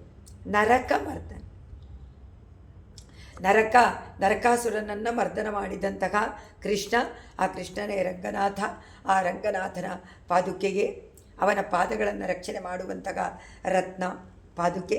ತ್ವಂ ನೀನು ವಿಹಾರ ಸಮಯೇಶು, ವಿಹಾರ ಸಮಯೇಶು ಉತ್ಸವ ಕಾಲದಲ್ಲಿ ಪರಮಾತ್ಮ ವಿಹಾರ ಮಾಡೋಕ್ಕೆ ಬಂದಾಗ ನಿತ್ಯಂ ನಿಗಮ ಅನುಯಾತೈ, ನಿತ್ಯಂ ಸದಾ ನಿಗಮ ವೇದಗಳಿಂದ ಅನುಯಾತೈ ಅಂದರೆ ಅನುಸಾರ, ವೇದಗಳನ್ನು ಅನುಸಾರ ಮಾಡುವಂತಹ ವಿಕ್ಷೇಪ ತಾಂಡವಿತ ಗರ್ಭ ಅಡಿ ಇಡ್ತಾನಂತ. ವೇದ ಮಂತ್ರ ಹೇಗೆ ಹೇಳ್ತಾ ಇರುತ್ತೋ ಹಾಗೆ ಪರಮಾತ್ಮನನ್ನು ಇವಳು ಅಡಿಗಿಟ್ಟು ಕರ್ಕೊಂಡು, ಅವಳ ನಡೆ ಪಾದುಕನೇ ತಾನೇ ನಡೆಯೋದು, ಪಾದುಕೆ ನಡೆದ್ರೇ ಪರಮಾತ್ಮ ನಡೆಯೋದು. ಆದರೆ ನಮ್ಮ ಪಾದುಕೆ ಎಲ್ಲ ನಾವು ನಡೆದ್ರೇ ಪಾದುಕೆ ಬರೋದು, ನಾವು ಕಾಲೆತ್ತಿದ್ರೆ ತಾನೇ ಬರುತ್ತೆ. ಇಲ್ಲ, ಹಾಗಿಲ್ಲ, ಅಲ್ಲಿ ಪಾದುಕೆ ಕಾಲೆತ್ತಿದ್ರೇ ಪರಮಾತ್ಮನ ಕಾಲಿಡ. ಸೊ ಯಾರಿಗೆ ಅಧೀನ? ಪಾದುಕೆಗೆ ಅಧೀನ. ಅದಕ್ಕೇನೆ ಭಕ್ತರಿಗೆ ಹೇಗೆ ಅಧೀನ ಅನ್ನೋದನ್ನು ಅಲ್ಲಿ ನಾವು ಸಮಂಜಸ ಮಾಡ್ಕೊಳ್ಬಹುದು. ಅದರಿಂದ ತಾಂಡವಿತ, ತಾಂಡವ ಅಂದರೆ ನೃತ್ಯ ಮಾಡೋದು, ಕಾಲನ್ನು ಮೇಲೆ ಎತ್ತೋದು. ಆಗ ಗರ್ಭ ಮಣಿ, ನಿನ್ನಲ್ಲಿರುವಂತಹ, ನಿನ್ನ ಗರ್ಭದಲ್ಲಿರುವಂಥ ಹುದುಗಿಸಿಟ್ಟಿರುವಂಥ ರತ್ನಗಳಿಂದ ಪ್ರಸೂತೈಹಿ ನಾದೈಹಿ ಶಬ್ದಗಳು ಉಂಟಾಗತ್ತೆ. ಪ್ರಸೂತೈಹಿ, ಪ್ರಸವ ಅಂದ್ರೇನು? ಉಂಟಾಗುವಂತಹ ನಾದೈಹಿ. ನಾಥಂ ನಾದಾವಸಾನ, ನಾಥನಾದ ರಂಗನಾಥ, ಶ್ರೀರಂಗ ಕ್ಷೇತ್ರಕ್ಕೆ ನಾಥ, ಪ್ರಕೃತಿ ಎಲ್ಲ ಪೂರ್ತಿ ಮಂಡಲಕ್ಕೆ ನಾಥ, ಜಗನ್ನಾಥ ತಾನು, ಜಗತ್ತಿಗೆ ನಾಥ ಪರಮಾತ್ಮ. ಜಗನ್ನಾಥನನ್ನು ನಾದಾವಸಾನ ನಿಲಯಂ, ಪಾದುಕೆಯ ಶಬ್ದದ ಕೊನೆಯಲ್ಲಿ, ಪಾದುಕೆ ಶಬ್ದಗಳು ಉಂಟಾಗ್ತಾ ಇರುತ್ತೆ, ಆ ಕೊನೆಯಲ್ಲಿ ತನ್ನ ವಾಸಸ್ಥಾನ, ಕೊನೆಯಲ್ಲಿ ಶಬ್ದ ನಿಂತು ಹೋದಾಗ ಅವನ ವಾಸಸ್ಥಾನಕ್ಕೆ ಹೋದ ಅಂತ ಅರ್ಥ. ರಂಗನಾಥ ಬಂದು ವಾಸಸ್ಥಾನಕ್ಕೆ ಹೋಗುವಂತೆ ವದಸೀವ, ಅವಳು ಹೇಳ್ತಾಳಂತೆ. ಈಗ ಇಲ್ಲೇನು ಅನ್ನಿಸ್ತೋ, ಕಡೆಗೆ ಬಂದುಬಿಟ್ಟಿದ್ದಾಳೆ ಅಂತ ಇಟ್ಕೊಳ್ಳಿ. ಇನ್ನೇನು ಗರ್ಭಗುಡಿ ಒಳಗಡೆಗೆ ಪ್ರಯಾಣ ಮಾಡಬೇಕು. ಆ ಪ್ರಾಕಾರದಲ್ಲಿ ಬಂದು ಮೆಟ್ಲನ್ನು ಹತ್ಕೊಂಡು ಅಲ್ಲಿ ನಿಂತಿದ್ದಾನೆ. ಆಗ ಸ್ವಾಮಿ ದೇಶಿಕರು ಇದನ್ನು ಯೋಚನೆ ಮಾಡಿದ್ದಾರೆ. ಓಹೋ, ಆವಾಗ ಜಣ್ ಅಂತ ಶಬ್ದ ಬಂತು. ರಂಗನಾಥ ಆಯಿತು, ಸಂಚಾರ ಮುಗೀತು, ಹೊರಡು ಒಳಗೆ, ಗರ್ಭಗುಡಿಗೆ ಹೋಗು, ವದಸೀವ, ನಿನ್ನ ಇದು ವಾಸಸ್ಥಾನ ಬಂತು, ಸರಿ, ನಿನ್ನ ಸ್ಥಾನಕ್ಕೆ ಹೊರಡಬೇಕು, ನಡಿ ಅಂತ ಹೇಳ್ತಾ ಇರುವಂತೆ ಇದೆ ಅವಳ ಆನಾದ ಅಂತ. ರಂಗನಾಥ ಎಷ್ಟು ಚೆನ್ನಾಗಿದೆ ನೋಡಿ. ಆದರೆ ಇಲ್ಲಿ ಇನ್ನೊಂದು, ಯೋಗಿಗಳು ಯೋಗವನ್ನು ಮಾಡಿ ದೇವರನ್ನು ಸದಾ ಧ್ಯಾನ ಮಾಡ್ತಾರೆ. ಯಮ, ನಿಯಮ, ಆಸನ, ಪ್ರಾಣಾಯಾಮ, ಪ್ರತ್ಯಾಹಾರ, ಧಾರಣ, ಸ್ಮರಣ, ಧಾರಣ, ಆಮೇಲೆ ಕಡೆಗೆ ಸಮಾಧಿ. ಈಗ ಧ್ಯಾನವನ್ನು ಮಾಡಿ ಮಾಡಿ ಮಾಡಿ ಮಾಡಿ ಮಾಡಿ ಮಾಡಿ ಮಾಡಿ ಅದನ್ನು ಧರಿಸ್ಕೊಂಡು ಬಿಡ್ತಾರೆ, ಪ್ರತಿಷ್ಠೆ. ಸೊ ಪ್ರತಿಷ್ಠೆ ಆಗಬೇಕಾದ್ರೆ ಅಷ್ಟಾಂಗ ಯೋಗದಲ್ಲಿ ಇಷ್ಟೆಲ್ಲ ಮಾಡಬೇಕು, ಇಷ್ಟೆಲ್ಲ ಮೆಟ್ಲುಗಳನ್ನು ಏರಿ. ಆಮೇಲೆ ಅದಕ್ಕೆ ಮೊದಲನೇದೇನೆ ಯಮಾನಿಯಮ ಅಂದರೆ ಹೊರಗಿನ ಇಂದ್ರಿಯ ಒಳಗಿನ ಇಂದ್ರಿಯ ಎರಡನ್ನೂ ರಕ್ಷಣೆ, ಎರಡನ್ನೂ ಕಟ್ಟಾಕು. ಅದರಲ್ಲೇ ಫೇಲ್ ನಾವು. ಯಾವುದು? ಮೊದಲನೇ 2 ಮೆಟ್ಲನ್ನೇ ದಾಟಕ್ಕಾಗ. ಇನ್ನು ಎಲ್ಲಿ ನೀವು ಆಸನ ಹಾಕ್ಕೊಂಡು ಪ್ರಾಣಾಯಾಮ ಮಾಡಿ ಪರಮಾತ್ಮನನ್ನು ಧ್ಯಾನ ಮಾಡಿ ಧಾರಣೆ ಮಾಡೋದು ಉಂಟ? ಇಂದ್ರಿಯ ಕಣ್ಣು ಮುಚ್ಕೊಂಡಿದ್ರು, ಕಿವಿನ ಹಾಕ್ಕೊಂಡಿದ್ರು, ಸ್ಟಾಪರ್ ಹಾಕ್ಕೊಂಡಿದ್ರು, ಬಾಯನ್ನು ಗಟ್ಟಿಯಾಗಿ ಕ್ಲಿಪ್ ಹಾಕ್ಕೊಂಡಿದ್ರು ಬಿಡೋದಿಲ್ಲ. ಆ ದ್ವಾರದಿಂದ ಮನಸ್ಸೆಲ್ಲೆಲ್ಲೋ ಹೋಗ್ತಾರೆ. ಕಷ್ಟ ಅಂದರೆ ಕಷ್ಟ. ಆದರೆ ಯೋಗಿಗಳು ಅದು ಮಾಡಿದ್ದಾರೆ. ಅವರು ಧ್ಯಾನ ಮಾಡೋಕ್ಕೆ ಆರಂಭ ಮಾಡುವಂತಹ ಸಮಯದಲ್ಲಿ ಅವರಿಗೆ ಒಂದು ಧ್ವನಿ ಕೇಳಿಸುತ್ತಂತೆ ಒಳಗಡೆಯಿಂದ. ಆ ಧ್ವನಿ ಕೇಳಿಸುವಂತೆ, ಆ ಧ್ವನಿ ನಿಲ್ಲುವ ಕಾಲದಲ್ಲಿ ಆ ಧ್ವನಿ ನಿಂತೋಗುತ್ತೆ. ಧ್ಯಾನ ಆರಂಭ ಮಾಡಿದಾಗ ಅವ್ರಿಗೆ ಧ್ವನಿ ಕೇಳಿಸುತ್ತೆ. ಆಗ ಧ್ಯಾನ ಮಾಡಿಬಿಟ್ಟು ಆ ಧ್ಯಾನದಲ್ಲಿ ಪರಮಾತ್ಮನ ದರ್ಶನವಾಗುತ್ತೆ. ಏನು ದರ್ಶನವಾಗುತ್ತೋ ಅವ್ರಿಗೆ ಗೊತ್ತು, ಅವರ ವೈಯಕ್ತಿಕವಾದಂತಹ ವಿಷಯ.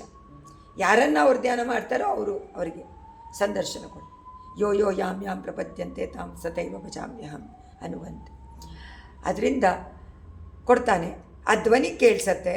ಆಮೇಲೆ ಆ ಧ್ವನಿ ನಿಲ್ಲುವಂಥ ವೇಳೆಯಲ್ಲಿ ಅವರಿಗೆ ದೇವರ ಸೇವೆ, ಧ್ಯಾನದ ಕಡೆಯಲ್ಲಿ ಅವರಿಗೆ ದೇವರ ಸೇವೆ ಆದಾಗ ಅದು ಅವರಿಗೆ ಪ್ರತಿಷ್ಠೆ, ಅದು ಸಮಾಧಿ ಕಡೆಯದು 8ನೇ. ಅದರಂತೆ ನೀನು ತಿಳಿಸ್ಕೊಡ್ತಾ ಇದ್ಯೋ ಏನೋ. ಅಪ್ಪ ನಿಂದು ಆಗೋಯ್ತು, ಈಗ ನೀನು ಸೇವೆ ಕೊಟ್ಬಿಟ್ಟು ಹೋಗ್ಬೋದು. ಇವಾಗ ಧ್ಯಾನ ಆಯ್ತಲ್ಲ, ಧ್ಯಾನದಲ್ಲಿ ನೀವು ಕಲ್ಪನೆ ಮಾಡ್ಕೊಂಡು ಧ್ಯಾನ ಮಾಡ್ತೀರಾ. ಆದರೆ ಸಾಕ್ಷಾತ್ಕಾರ ಆಗಬೇಕಾದ್ರೆ ಪರಮಾತ್ಮ ಸೇವೆ ಕೊಡಬೇಕಲ್ಲ. ನೀವು ಕಲ್ಪನೆ ಮಾಡ್ಕೊಳ್ಳೋದಕ್ಕೂ ಪರಮಾತ್ಮನಿಗೆ ಸಾಕ್ಷಾತ್ಕಾರವಾಗೋದಕ್ಕೂ ಡಿಫ್ರೆನ್ಸ್ ಉಂಟಲ್ಲ. ಆ ಸಾಕ್ಷಾತ್ಕಾರವೇ ಸಮಾಧಿ. ಅದನ್ನು ಇಲ್ಲಿ ಹೇಳಿದ್ದಾರೆ. ಅನುಭವಿಸೋದಕ್ಕೆ ಪೂರ್ವಭಾವಿಯಾದ ಯೋಗಿಗೆ ಕೊಡುವಂಥ ನಾದದಂತೆ ಇದೆ ಇದು. ಈ ಶ್ಲೋಕದಲ್ಲಿ ನಾದೈಹಿ ಸ್ವಯಂ ನರಕಮರ್ದನ ಪಾದರಕ್ಷೆ ನಾದಾವಸಾನ ನಿಲಯಂ ವದಸೀವ ನಾಥ. ನಾಥನಿಗೆ ನೀನು ಹೇಳ್ತಾ ಇದೆಯೇನೋ ನಿನ್ನ ನಿಲಯ ಬತ್ತಪ್ಪ, ನೀ ಹೋಗಿ. ನಿಲಯ ಬಂತು ಅಂದ್ರೇನು? ಆ ಅಷ್ಟಾಂಗ ಯೋಗದಲ್ಲಿ ಧ್ಯಾನ ಮುಗೀತು, ಪರಮಾತ್ಮನ ಸಾಕ್ಷಾತ್ಕಾರವಾಯಿತು. ಇನ್ನು ಅವನು ನೆಲೆ ನಿಲ್ತಾನೆ, ತನ್ನ ವಾಸಸ್ಥಾನವನ್ನಾಗಿ ಹೃದಯವನ್ನು ಮಾಡ್ಕೊಳ್ತಾನೆ, ಮನಸ್ಸನ್ನು ಮಾಡ್ಕೊಳ್ತಾನೆ. ಅವನು ಮಾಡ್ಕೋಬೇಕು, ನಾವದಕ್ಕೆ ರೆಡಿಯಾಗಿರಬೇಕು. ಅದಕ್ಕೆ ಇವ್ರು ಹೇಳ್ತಾರಲ್ಲ, ಕೇಳ್ತಾರೆ ಪಾದುಕೆ, ಅಮ್ಮ ನನ್ನ ಹೃದಯ ತುಂಬ ಕಠಿಣವಾಗಿದೆ. ಕಠಿಣ ಅಂದರೆ ಕಾಲಿಡೋಕ್ಕೆ ಆಗೋದಿಲ್ಲ. ಪರಮಾತ್ಮ ಹೇಗೆ ಕಾಲಿಡ್ತಾನೆ ಈ ಕಠಿಣವಾದ ಹೃದಯದಲ್ಲಿ? ಅದರಿಂದ ನೀ ಬಂದುಬಿಟ್ಟು ಇದನ್ನೆಲ್ಲ ಸರಿ ಮಾಡಿಬಿಡು. ಆ ಪರಮಾತ್ಮ ಬಂದು ಕೂತ್ಕೊಳ್ಳಿ, ಸಾಫ್ಟಾಗಿ ಮಾಡಿಬಿಟ್ಟು ಅಂತ ಕೇಳ್ಕೊಳ್ತಾರೆ. ಆ ಥರ. ಅದರಿಂದ ಧ್ಯಾನದಲ್ಲಿ ಯೋಗ ಸಾಧನೆಯಲ್ಲೂ ಅದು ಮುಖ್ಯ. ಯಾವ ಒಂದು ಸ್ವಲ್ಪ ಕಲ್ಮಶ ಇದ್ದರೂ ಪರಮಾತ್ಮ ಕಾಣಿಸ್ಕೊಳ್ಳೋದಿಲ್ಲ. ಇದ್ದಾನೆ, ಇಲ್ಲ ಅಂತಿಲ್ಲ, ಬರ್ತಾನೆ ಅಂತಿಲ್ಲ, ಇದ್ದಾನೆ. ಆದರೆ ತನ್ನನ್ನು ತಾನು ತೋರಿಸಿಕೊಳ್ಳೋದಿಲ್ಲ, ನಾ ಇದ್ದೀನಿ ಅಂತ. ಅದು ಜ್ಞಾನದಿಂದಲೇ ಅದು ಅಷ್ಟಾನೇ ವಿನಃ ಕಣ್ಣಿಗೆ ಕಾಣಿಸೋದಿಲ್ವಲ್ಲ, ನಮ್ಮ ಈ ಚಕ್ಷುಸಿಗೆ ಕಾಣಿಸೋದಿಲ್ಲ. ಒಳಗಿನ ಇಂದ್ರಿಯ ಜ್ಞಾನ. ಸೊ ಜ್ಞಾನ ಕಣ್ಣಿನಿಂದಲೇ ಪರಮಾತ್ಮನ ದರ್ಶನವಾಗೋದು ಅಂತ ಹೇಳ್ತಾರೆ ಇದರಲ್ಲಿ. 427ನೇ ಶ್ಲೋಕ. ನೆಕ್ಸ್ಟು 28ನೇ ಶ್ಲೋಕದಲ್ಲಿ ಸಾಧಾರಣೇಶು ಯೋರ್ಮಣಿಪಾದರಕ್ಷೆ ದೇವಸ್ಯ ದಾನವರಿಪೋಸ್ತ್ರಿಷು ವಿಕ್ರಮೇಶು ಅದ್ಯಾಪಿ ಶಿಂಜಿತ ದಶಾದನುವರ್ತಮಾನಂ ನ್ಯೂನಾಧಿಕತ್ವ ವಿಷಯಂ ಕಲಹಂ ಪ್ರತೀಮಗ. ಇಲ್ಲಿ ಒಂದು ಕಲಹ, ಎಲ್ಲ ರಸನೂ ಬರಬೇಕಲ್ಲ. ಈಗ ಕಲಹ ಅಂದರೆ ಏನೋ ಘರ್ಷಣೆ ಮಾಡ್ತಾ ಇದ್ದಾರಂತೆ, ಇದೆಯಂತೆ. ಅಮ್ಮ ಪಾದುಕೆ ನಿನ್ನ ಜೊತೆ ಬರ್ತಿರ್ಬೇಕಾದ್ರೆ ಪರಮಾತ್ಮ ನಿನ್ನ ಕರ್ಕೊಂಡು ಬರ್ತೀಯ. ನಿನ್ನ ಜೊತೆ ಬಂದಾಗ ಅವನು ಒಂದಡಿ ಇಟ್ಟಾಗಲೂ ಒಂದು ಧ್ವನಿ ಉಂಟಾಗುತ್ತೆ. ಆ ಧ್ವನಿಯನ್ನು ಕೇಳಿದರೆ ಈಗ ಇಬ್ಬರು ಅಂತ ಹೇಳ್ತಾರೆ. ಇಷ್ಟು ಪಾಶುರಗಳಲ್ಲಿ ಎಲ್ಲೂ ಇಬ್ಬರು ಅಂತೇಳಿ ಎಲ್ಲೋ ಒಂದು ಕಡೆ ಹೇಳಿದ್ದಾರೆ. ಈಗ ನೀವಿಬ್ಬರು ಅಂತಾರೆ, 2 ಪಾದ. ನೀವಿಬ್ಬರು ಜಗಳವಾಡ್ತಾ ಇದ್ದೀರೇನೋ. ಒಬ್ಬ ಇದ್ದರೆ ಜಗಳ ಇಲ್ಲ, 2 ಇದ್ದರೆ. ಅದೇ ತಾನೇ ಅವಧೂತರು ಹೇಳೋದು. ಅವಳು ಒಂದು ಹುಡುಗಿ ಬಳೆಯನ್ನು ಹಾಕ್ಕೊಂಡಿದ್ಲು, ಬಳೆಯನ್ನು ಹಾಕ್ಕೊಂಡು ಕುಟ್ತಾ ಇದ್ಲು ಭತ್ತಾನ ಅಕ್ಕಿ ಮಾಡೋದಕ್ಕೆ. ಆಗ ಜೋರಾಗಿ ಶಬ್ದ ಬರ್ತಾಯಿತ್ತು. ಅವ್ರ ಮನೆಗೆ ಯಾರೋ ಬಂದರು ಅವಳನ್ನೇ ನೋಡೋಕ್ಕೆ, ಹುಡುಗಿಯನ್ನು ನೋಡೋಕ್ಕೆ. ಅವ್ರಿಗೆ ಗೊತ್ತಾಗಬಾರ್ದಲ್ಲ, ಅವ್ರ ಅಪ್ಪ ಅಮ್ಮ ಇರಲಿಲ್ಲ, ಅವ್ರವರೆಗೂ ಕಾಯಿರಿ ಅಂತ ಹೇಳಬೇಕು. ಕಾಯ್ತಾಯಿದ್ರು. ಈಗ ಶಬ್ದ ಆಗಿಬಿಟ್ರೆ ಕುಟ್ತಾ ಇದ್ದೀನಿ ಅಂತ ಗೊತ್ತಾಗತ್ತೆ. ಅವಾಗ ಏನು ಮಾಡಿದ್ಲು, ತೆಗೆದುಬಿಟ್ಲು. ಅವ್ರಿಗೆ ಗೊತ್ತಾಗಬಾರ್ದು ನಾ ಕುಟ್ತಾ ಇದ್ದೀನಿ ಏನೋ ಇದು, ಆಮೇಲೆ ಅವ್ರಿಗೆ ಮಾಡಿ ಕೊಡ್ತಾರೆ ಅಂತೆಲ್ಲ ಗೊತ್ತಾಗಬಾರ್ದು. ಅದಕ್ಕೆ ಅವಳು ಏನು ಮಾಡಿದ್ಲು, ಇದನ್ನೆಲ್ಲ ಅವಳು ಕುಟ್ಟೋದನ್ನು ನೋಡಿ ನಾನು ಕಲ್ತ್ಕೊಂಡೆ. ಒಬ್ಬರೇ ಇದ್ದರೆ ಕಲಹ ಇಲ್ಲ ಅಂತ ಅವ್ರು ಹೇಳ್ತಾರೆ. ವಿದ್ಯೆ ಎಲ್ಲರೂ ಗುರುಗಳೇ ತಾನೆ, 24 ಗುರುಗಳು.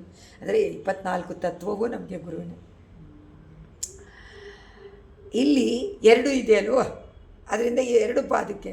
ಯಾಕೆ ಅಂದರೆ ಭಗವಂತ ತ್ರಿವಿಕ್ರಮಾವತಾರದಲ್ಲಿ ಭೂಮಿನಲ್ಲಿ ಒಂದು ಹೆಜ್ಜೆ ಇಟ್ಟ, ಇನ್ನೊಂದು ಹೆಜ್ಜೆ ಮೇಲೆ ಎತ್ಕೊಂಡು ಹೋಗ್ಬಿಟ್ಟ. ಒಂದೇ ಹೆಜ್ಜೆ ತಾನೇ ಇಲ್ಲಿದ್ದಿದ್ದು ಭೂಮಿ ಮೇಲೆ, ಆಕಾಶದ. ಆಮೇಲೆ ಆ ಅಡಿಯನ್ನು ಮತ್ತೆ ಎಲ್ಲಿಟ್ಟ, ಮಹಾಬಲಿ ತಲೆ ಮೇಲಿಟ್ಟ. ಆಗಲೂ ಇಲ್ಲಿಲ್ಲ, ಒಂದೇ ಹೆಜ್ಜೆ ಭೂಮಿ ಮೇಲೆ, 1 ಅಡಿ ಇಟ್ಟ. ಅದರಲ್ಲಿ 1 ಪಾದುಕೆಗೆ 1 ಅಡಿ, ಮತ್ತೊಂದು ಪಾದುಕೆಗೆ 2 ಅಡಿ ಸಿಕ್ಬಿಡ್ತಾನೆ. ಅದಕ್ಕೆ ಗಲಾಟೆ ಅಂತ. ನಿನಗೆ 2 ಸಿಕ್ತು, ನನಗೆ 1 ಸಿಕ್ತಲ್ಲ, ಜಗಳ. ಮಕ್ಕಳು ಜಗಳ ಮಾಡ್ತಾಯಿಲ್ಲ. ಅವನಿಗೆ 1 ಕೊಡ್ತುಟೆ, 2 ಕೊಡ್ತುಟೆ, ನನಗೆ 1 ಕೊಡ್ತುಟೆ. ಆಮೇಲೆ ಅದನ್ನು ಅರ್ಧ ಮಾಡಿ ಕೊಡಬೇಕಾಗುತ್ತೆ. ಈಗ ಅರ್ಧ ಮಾಡಿ ಕೊಡೋಕ್ಕಾಗುತ್ತೆ. ಅದು ಇಲ್ಲಿ ಜಗಳ ಮಾಡ್ತಾ ಇದ್ದೀರೇನೋ ಅಂತ ಹೇಳ್ತಾ ಇದ್ದಾರೆ. ನನಗೆ 1, ನಿನಗೆ ಯಾಕೆ 2 ಅಂತ ಕಲಹ ಮಾಡ್ತಿದ್ದೀರೇನೋ ನೀವು.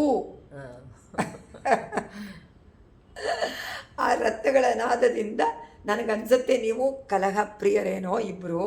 ಅದರಿಂದ ಈ ಒಂದು ಸಂಗತಿಯನ್ನು ತಗೊಂಡಿದ್ದಾರೆ ತ್ರಿವಿಕ್ರಮ ಅವತಾರದ್ದು. ಎಲ್ಲದರಲ್ಲೂ ಪರಮಾತ್ಮನ ಚೇಷ್ಟೆಯನ್ನು ಹೇಳಬೇಕು, ವೈಭವವನ್ನು ಹೇಳಬೇಕು.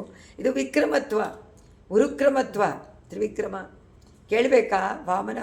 ವಾಮನಾವತಾರ ಅಂದ್ರೇ ಒಂದು ಆನಂದ. ಕೃಷ್ಣನಂತೇನೆ ವಾಮನಾವತಾರ. ಅದರಿಂದ ಮಣಿಪಾದ ರಕ್ಷೆ ರತ್ನಮಯ ಪಾದುಕೆಯೇ ಯುವಯೋಗೋ. ಯುವಯೋ ಅಂದರೆ ಇಲ್ಲಿ ದ್ವಿತೀಯ ಭಕ್ತಿ. ಅದರಿಂದ ಏನು ಹೇಳಿದ್ರು?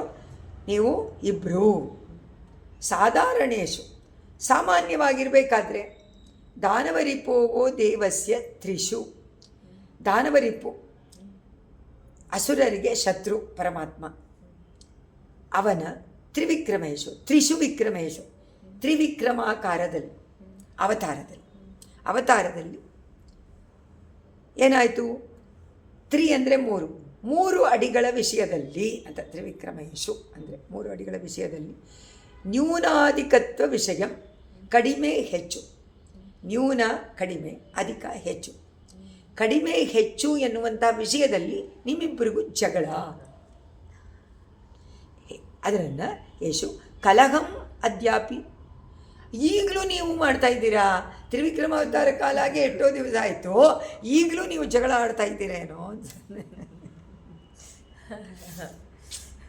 ಎಂತಹ ಒಂದು ಅನುಭವ ನೋಡಿ. ಒಂದು ಅವತಾರವನ್ನು ತಗೊಂಡಾಗ ಅದರಲ್ಲಿ ಎಲ್ಲೆಲ್ಲಿಗೆ ಯಾವ್ಯಾವ ಥರ ಅನ್ವಯಿಸ್ಬೋದು, ಯಾವ್ಯಾವ ಥರ ಅನುಭವಿಸೋದು ಅನ್ನೋದನ್ನು ಹೇಳ್ಕೊಡ್ತಾರೆ ಸ್ವಾಮಿ ದೇಶಿಕರು. ತ್ರಿಷು ವಿಕ್ರಮೇಶು, ನನಗೆ 1 ಅಡಿ ನಿನಗೆ 2 ಅಡಿ ಅಂತಂದರೆ ಇವಳು ಹೇಳ್ತಾಳಂತೆ, ಹೌದಾಗೆ ನನಗೆ ಜಾಸ್ತಿ ನಿನಗೆ ಕಡಿಮೆ ಅಂತ. ಅವಳಿಗೆ ಸಂತೋಷ, ಏನೋ ಇಬ್ಬರು ಜಗಳ ಮಾಡ್ತಾ ಇದ್ದೀರೇನೋ ಅನ್ನುವಂತಿದೆ ಅಂತ ಒಂದು ಅನುಭವ ಸ್ವಾಮಿ ದೇಶಿಕರ. ಈಗ ನಮ್ಮ ಮನಸ್ಸೆಲ್ಲಿಗೆ ಹೋಗುತ್ತೆ? ತ್ರಿವಿಕ್ರಮಾವತಾರಕ್ಕೆ ಹೋಗುತ್ತೋ ಇಲ್ವೋ? ಹೇಗೆ 1 ಅಡಿ, ಹೇಗೆ 2 ಅಡಿ ಯೋಚನೆ ಮಾಡಿ. 1 ಅಡಿ ಬೇರೆ ಲೋಕಕ್ಕೂ ಹೋಯ್ತು, ಮಹಾಬಲಿ ತಲೆ ಮೇಲೂ ಹೋಯ್ತು. ಇದು ಬರೀ ಇಲ್ಲೇ ಮಾತ್ರ ನಿಂತ್ಕೊಂಡ್ಬಿಟ್ರೆ. ಅದರಿಂದ ನಿನಗೆ 2 ಅಡಿ, ನನಗೆ 1 ಅಡಿ. ಅಂದರೆ 1 ಅಡಿ ಇಲ್ಲಿತ್ತು, ಭೂಮಿ ಅಳ್ಕೊಳ್ತು, 1 ಅಡಿ ಪಾತಾಳನೂ ಅಳ್ಕೊಳ್ತು, ಇದು ಅಳ್ಕೊಳ್ತು. ಆದರೆ ಇಲ್ಲಿ ಇದು ಹೇಳಿಬಿಟ್ಟಿದ್ದಾರೆ. ಸಾಧಾರಣೇಶು ಯುವಯೋರ್ ಮಣಿಪಾದ ರಕ್ಷೆ ದೇವಸ್ಯ ದಾನವರಿಪೋ ತ್ರಿಷು ವಿಕ್ರಮೇಶು ಅದ್ಯಾಪಿ ಸಿಂಚಿತ ವಶ.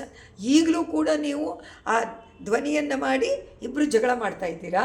ಅದ್ಯಾಪಿ ಅಂದರೆ ಈಗಲೂ ಕೂಡ ಸಿಂಧಿತ ವಶಾದ ಅನುವರ್ತಮಾನ. ಆ ಜಗಳ ಇನ್ನೂ ಈಗಲೂ ನಡೀತಾ ಇದೆಯಾ? ಬಿಡೋದೇ ಇಲ್ವಾ ನೀವು ಅಂತ ಕೇಳ್ತಾರೆ. ನ್ಯೂನಾಧಿಕತ್ವ ವಿಷಯ ಕಲಹಂ ಪ್ರತಿಮಂ. ಓಹೋ, ಕಲಹ ಮಾಡ್ತಾಯಿದ್ದೆ.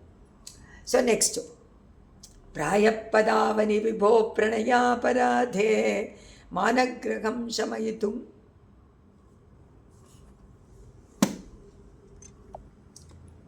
ಮಾನಗ್ರಹಂ ಶಮಯಿತು ಮಹಿಷೀ ಜನಾನಾಂ ಉಚ್ಚಾರಯಂತಿ ನಿನದೈಸ್ತವ ಗರ್ಭರತ್ನಾನಿ ಉದ್ಘಾತಮಕ್ಷರ ಉಪಾಶ್ರಯ ಭಾರತೀನಾಂ. ಪ್ರಾಯಗ ಪದಾವನಿ, ಅಮ್ಮ ಪರಮಾತ್ಮನ ಪಾದವನ್ನು ಸಂರಕ್ಷಣೆ ಮಾಡುವಂತಹ ಮಣಿಪಾದುಕೆಯೇ, ರಕ್ತಪಾದುಕೆಯೇ, ಮಾನಗ್ರಹಂ ಶಮಯಿತು ಮಹಿಷೀ ಜನಾನಾಂ ಪ್ರಣಯಾಪರಾಧೆ ತವ ಗರ್ಭರತ್ನಾನಿ. ತವ ನಿನ್ನ ಗರ್ಭರತ್ನ, ಗರ್ಭದಲ್ಲಿ ಹುದುಗಿಸಿಕೊಟ್ಟಿರುವಂತಹ ರತ್ನಗಳು. ವಿಭೋಗೋ ಪ್ರಣಯ ಕಲಹ. ವಿಭೋಗೋ, ಈಗ ಇವರಿಬ್ಬರು ಕಲಹ ಮುಗೀತು. ಈಗ ವಿಭೋಗೋ, ವಿಭು ಅಂದರೆ ಪ್ರಭು ರಂಗನಾಥನ ಪ್ರಣಯಾಪರಾಧೆ. ಪ್ರಣಯ ಪ್ರೀತಿಯಿಂದ ಉಂಟಾದಂತಹ ಅಪರಾಧ. ಮಹಿಷೀ ಜನಾನ. ಸೊ ಗಂಡ ಹೆಂಡತಿಯರಲ್ಲಿ ಅದು ಸಾಮಾನ್ಯ. ಇದು ತಾಯಿ ತಂದೆಯವರಿಬ್ಬರು, ಜಗನ್ಮಾತಾ ಜಗತ್ಪಿತ. ಮಹಿಷಿ ಜನಾನಂ ಅಂದರೆ ಇವನ ಮಹಾಲಕ್ಷ್ಮಿ ಮುಂತಾದ ಮಹಿಷಿಯರು. ಅವಾಗೇನಾಗತ್ತೆ? ಆ ಅಪರಾಧ ಮಾಡಿದಾಗ, ಅಪರಾಧ ಮಾಡಬೇಕಾದ್ರೆ ಏನು ಕಾರಣ ಅಂದರು? ಮಾನಗ್ರಹಂ. ಅಲ್ಲಿ ಮಾನಗ್ರಹ, ಗ್ರಹ ಅಂದರೆ ಗ್ರಹ ಅಂತ ಹೇಳ್ತೀವಲ್ಲ ಅದು. ಆದರೆ ಇನ್ನೊಂದು ಗ್ರಹ ಯಾವುದು? ಪಿಶಾಚಿ ಅನ್ನೋದು ಇಲ್ಲಿ ವ್ಯಾಖ್ಯಾನ. ಕೋಪ ಎನ್ನುವಂಥ ಪಿಶಾಚಿ. ಶಮಯಿತು ಅದನ್ನು ಈಗ ಹೋಗಲಾಡಿಸ್ಬೇಕು. ಪ್ರಣಯ ಕೋಪ, ಪ್ರಣಯ ಕೋಪ ಎನ್ನುವಂಥ ಗ್ರಹವನ್ನು ಈಗ ಬಿಡಿಸ್ಬೇಕು. ಅದಕ್ಕೆ ನಿನದೈಹಿ, ನಿನ್ನ ನಾದಗಳಿಂದ ಶಬ್ದಗಳಿಂದ ಉಪಾಶ್ರಯ ಭಾರತೀನ. ಉಪ ಆಶ್ರಯ ಅಂದರೆ ಹತ್ತಿದಲ್ಲಿರುವಂತಹ ಭಾರತಿ ಅಂದರೆ ಸರಸ್ವತಿ, ವೇದ ಮಂತ್ರಗಳು, ವೇದಗಳ ಉದ್ಘಾತ, ಆರಂಭದಲ್ಲಿ ಮಾಡುವಂಥ ಪ್ರಣವ. ಆ ಪ್ರಣವ ಅಕ್ಷರ ಪ್ರಣವವನ್ನು ಪ್ರಾಯಗ ಉಚ್ಚಾರಯಂತಿ. ಆ ಪ್ರಣವನ್ನು ಉಚ್ಚಾರ ಮಾಡಿಬಿಟ್ರೆ ಕೋಪ ಎಲ್ಲ ಶಾಂತವಾಗತ್ತೆ ಅಂತ ನಿನ್ನ ಆನಾದ ಪ್ರಣವವನ್ನಾಗಿ ಮಾಡಿಕೊಂಡು. ಸೊ ಇಲ್ಲಿ ಯಾರಿಗೆ ಕೋಪ, ಯಾರಿಗೆ ಗ್ರಹ ಹಿಡ್ಕೊಂಡಿದೆ ಅಂತಂದರೆ ಕೋಪವನ್ನು ತಲ್ಲಣ ಮಾಡಬೇಕಲ್ಲ, ಅದಕ್ಕೋಸ್ಕರವಾಗಿ ಉದ್ಗಾರಯಂತಿ ವೇದದ ಮೊದಲನೇ ಅಕ್ಷರವಾದಂತಹ ಆ ಪ್ರಣವನಾದವನ್ನು ಮಾಡ್ತಾ ಇದೆಯೇನೋ ಶಾಂತವಾಗಲಿ. ಅದೇನಂತ ಶಾಂತಿ ಶಾಂತಿ ಶಾಂತಿ ತಾನೇ ಹೇಳುತ್ತದೆ. ಇವರದನ್ನು 3 ಅಕ್ಷರ ಅಕಾರ ಉಕಾರ ಮಕಾರ, ಆಗೊಂದು ಶಾಂತಿ ಒಂದು ಶಾಂತಿ ಮಾಗೊಂದು ಶಾಂತಿ. ಸೊ ಹೇಳಬೇಕಾದ್ರೆ ಏನಾಗುತ್ತೆ, ಸುಮ್ಮನೆ ಪ್ರಣವ ಹೇಳ್ಬಿಟ್ಟು ಬಿಡೋದಿಲ್ಲ. ಆರಂಭದಲ್ಲೂ ಏನು ಹೇಳ್ತಾರೆ, ಶಾಂತಿ ಶಾಂತಿ ಶಾಂತಿ, ಶಾಂತಿ ಮಂತ್ರ ಗಟ್ಟಿಯಾಗಿ ಉಚ್ಚಾರ ಮಾಡ್ತಾ ಇದ್ದೇನೆ. ಉದ್ಗಾರ ಅವ್ರು ಹೇಳ್ತಾರೆ ಇಲ್ಲಿ ಅಕ್ಷರಂ ಪ್ರಾಯಗ ಉಚ್ಚಾರಯಂತಿ. ಉಚ್ಚಾರಯಂತಿ ಅಂದರೆ ಜೋರಾಗಿ ಹೇಳು. ಅಮ್ಮ ಪಾದಕ್ಕೆ ದೇವರನ್ನು ನೀನು ಉತ್ಸವದಲ್ಲಿ ವಿಜಯ ಮಾಡಿಸ್ಕೊಂಡು ಬರ್ತೀಯ.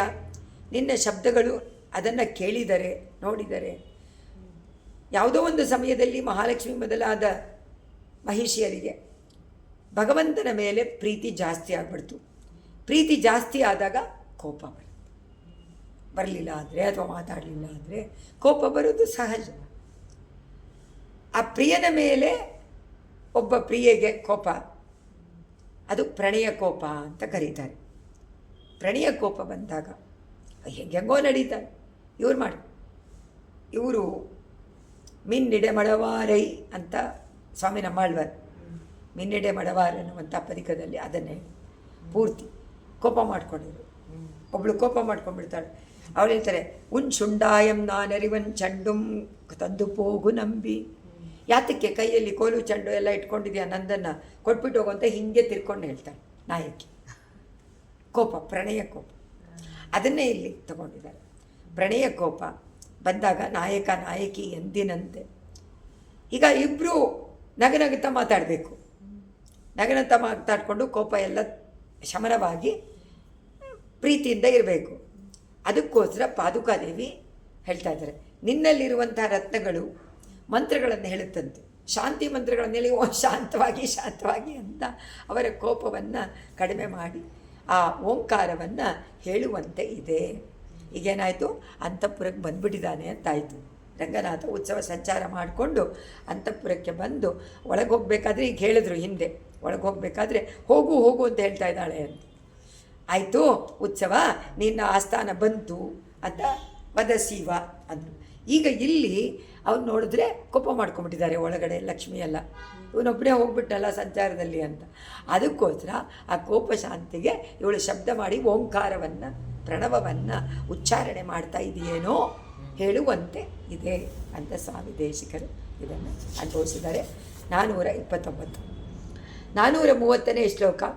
ಅಂತಶ್ಚರೇಷು ಪವನೇಷು ದ್ವಿತೇಶ್ವ ವಿಘ್ನಾಗ ಪ್ರತ್ಯಂಗುಖೀಂ ಪರಿಣಮಯ್ಯ ಮನ ಪ್ರವೃತ್ತಿಂ ಆಸ್ವಾದಯಂತಿ ಸರಸಂ ಮಣಿಪಾದರಕ್ಷೆ ನಾದಾವಸಾನ ಸಮಯೇ ಭವತಿ ನಿನಾದಂ. ಈಗ ಮತ್ತೆ ಅವಸಾನ ಕಾಲ, ಅಲ್ಲಿ ಹೇಳಿದ್ರಲ್ಲ ಅದೇ ಯೋಗಿಗಳು ಅವಸಾನ ಕಾಲದಲ್ಲಿ ಧ್ಯಾನ ಮಾಡುವಂಥ ಕಡೆಯ ಕಾಲದಲ್ಲಿ ಸ್ವಲ್ಪ ಹೊತ್ತು ಪ್ರಾಣವಾಯು ನಿಂತೋಗುತ್ತಂತೆ ಶಬ್ದ. ಆ ಶಬ್ದ ನಿಲ್ಲುವಂಥ ವೇಳೆಗೆ ಆಗ ತಕ್ಷಣ ಪಾದುಕಾದೇವಿ ಶಬ್ದ ಮಾಡಿಕೊಂಡು ಶಬ್ದ ಮಾಡಿದ್ರೆ ಪರಮಾತ್ಮ ಬಂದ ಅಂತ ಅರ್ಥ. ಪಾದುಕಾದೇವಿಯ ನಾದ ಬಂದ ತಕ್ಷಣ ಪರಮಾತ್ಮ ಕರ್ಕೊಂಡು ಬಂದ್ಬಿಟ್ಟಿದ್ದ ಅಂತ ತಾನೇ ಅರ್ಥ. ನಿನ್ನ ಧ್ವನಿಯನ್ನು ಅನುಭವಿಸಿ ಆನಂದ ಪಡ್ತಾರೆ. ಓ ಪರಮಾತ್ಮ ಬಂದುಬಿಟ್ಟ ಅಂತ ಆನಂದ ಪಡ್ತಾರೆ ಅಂತ ಅಷ್ಟೇ. ಇಲ್ಲ, ಅಂತಶ್ಚರೇಷು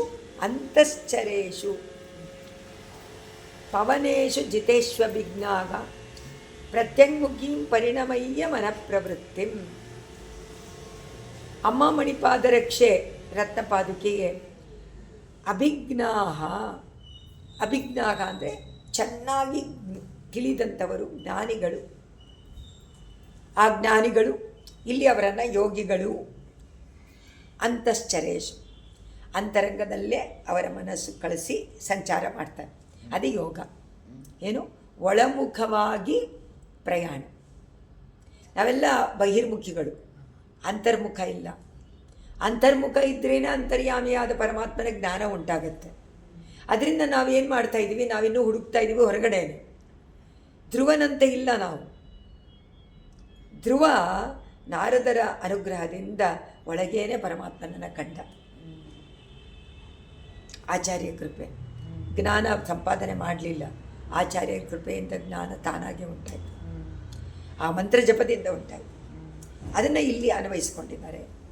ಅದನ್ನು ಅನ್ವಯಿಸಿ ಈ ಶ್ಲೋಕದಲ್ಲಿ ಅದನ್ನು ಅನುಭವಿಸಿದ್ದಾರೆ. ಮಣಿಪಾದರಕ್ಷೆ ಅಭಿಜ್ಞಾಗ ಯೋಗಿಗಳು ಅಂತಶ್ಚರೇಶು, ಒಳಗಡೆ ಪ್ರಯಾಣ ಮಾಡಿದಾಗ ಅಂತರಂಗದಲ್ಲಿ. ಪವನೇಶು, ಪವನ ಅಂದರೆ ವಾಯು. ಒಳಗಡೆ ಪ್ರಯಾಣ ಮಾಡಿದಾಗ ಪ್ರಾಣವಾಯು, ಎಲ್ಲ ವಾಯುಗಳು ಇದೆಯಲ್ಲ, 5 ವಾಯುನೂ ಇದೆ. ಆ ಪ್ರಾಣವಾಯುಗಳು ಗೊತ್ತಲ್ಲ, ವ್ಯಾನ ಅಪಾನ ಸಮಾನ ಉದಾನ ಪ್ರಾಣ. ಅದರಿಂದ ಅವಸಾನ ಸಮಯ ಜಿತೇಶು ಸತ್ಸು. ಜಿತೇಶು ಅಂದರೆ ಆ ಪ್ರಾಣಾಯಾಮ ಮಾಡಿ ಆ ಪ್ರಾಣವಾಯುವನ್ನು ಅವರು ಕಟ್ಟಾಕ್ತಾರೆ. ನೋಡಿ, ಅಷ್ಟಾಂಗ ಯೋಗ ಸಾಮಾನ್ಯ ಸುಲಭ ಅಲ್ಲ. ಅದರಿಂದ ನಮಗೆ ಮೋಕ್ಷಕ್ಕೋಸ್ಕರವಾಗಿ ಅಷ್ಟಾಂಗ ಯೋಗ ಅನ್ನೋದು, ಮಾರ್ಗ ಅನ್ನೋದು ನಿಂತೋಯ್ತು. ಆಳವಂದಾರ್ ನಾಥಮುನಿಗಳಿಂದ ಇತ್ತು, ಅಲ್ಲಿಂದ ಮುಂಚೆಯಿಂದನೂ ಇತ್ತು. ನಾಥಮುನಿಗಳು ಅದರಲ್ಲೇ ತುಂಬ ಯೋಗಿಗಳು ಅವರು. ಆದರೆ ಅದು ನಮ್ಮ ಸಂಪ್ರದಾಯದಲ್ಲಿ ಹೇಗೆ ಬರಬೇಕು? ಆ ಗುರುಮುಖೇನ ಅದು ನಿಂತೋಯ್ತಲ್ಲ.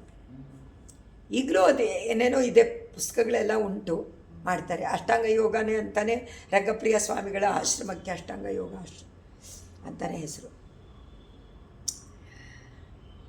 ಆ ಕಾಲದಲ್ಲಿ ಏನಾಗುತ್ತೆ? ವಾಯುವಿನ ಶಬ್ದ ನಿಂತು ಹೋಗುತ್ತೆ. ಅಂದರೆ ನಿಲ್ಲಿಸ್ತಾರೆ, ಕಟ್ಟುಪಡಿಸ್ತಾರೆ ಪ್ರಾಣಾಯಾಮ ಮಾಡಿ. ಅಡಗಿದಾಗ ಮನಃಪ್ರವೃತ್ತಿ, ಮನಸ್ಸಿನ ವ್ಯಾಪಾರ. ಎಲ್ಲವೂ ಮನಸ್ಸೇ ತಾನೆ, ಅದರಿಂದ ತಾನೇ ಕಂಟ್ರೋಲ್ ಮಾಡೋಕ್ಕಾಗುತ್ತೆ. ಪ್ರತ್ಯಂಗುಖಿ, ಪ್ರತ್ಯಗಾತ್ಮ ಅಂದರೆ ಜೀವಾತ್ಮ. ಅಂತರ್ಮುಖಿಯಾಗಿ ಹೋದಾಗ ಆತ್ಮದ ವಿಷಯದ ಕಡೆಗೆ ನಿಲ್ಲುತ್ತೆ ಮನಸ್ಸು, ಪ್ರಾಣವಾಯುವನ್ನು ನಿಲ್ಲಿಸುತ್ತೆ. ಪರಿಣಮಯ್ಯ, ಅದು ಉಂಟು ಮಾಡಿ ಭವತೀ ಸರಸಂ ಆಸ್ವಾದಯಂತಿ. ಅದು ಮಾಡಿದ ತಕ್ಷಣ ಆತ್ಮಾವಲೋಕನದಲ್ಲೇ ನಿಂತ್ಕೊಂಡ್ಬಿಟ್ರೆ ಅದು ಕೇವಲ ಕೈವಲ್ಯ. ಆದರೆ ಅದಕ್ಕೂ ಮೇಲೆ ಪರಮಾತ್ಮ. ಆಗ ಪಾದುಕಾದೇವಿ ಆ ಶಬ್ದವನ್ನು ಮಾಡಿಬಿಡ್ತಾಳಂತೆ. ಶಬ್ದವನ್ನು ಮಾಡಿದ ತಕ್ಷಣ ಓ ಪರಮಾತ್ಮ ಬಂದ, ಓ ಪರಮಾತ್ಮ ದರ್ಶನ ಆಗತ್ತೆ ಈಗ ಅಂತ ಆ ಯೋಗ ದಶೆಯಲ್ಲಿ ಅವರಿಗೆ ಅದು ಉಂಟಾಗತ್ತೆ. ಅದೇ ಆಸ್ವಾದಯಂತಿ, ಪ್ರೀತಿಯಿಂದ ಅದನ್ನು ಅವರು ಅನುಭವಿಸ್ತಾರೆ. ನೋಡಿ, ಅವ್ರಿಗೆ ಅದು ಗೊತ್ತಿತ್ತು ದೇಶದಲ್ಲಿ.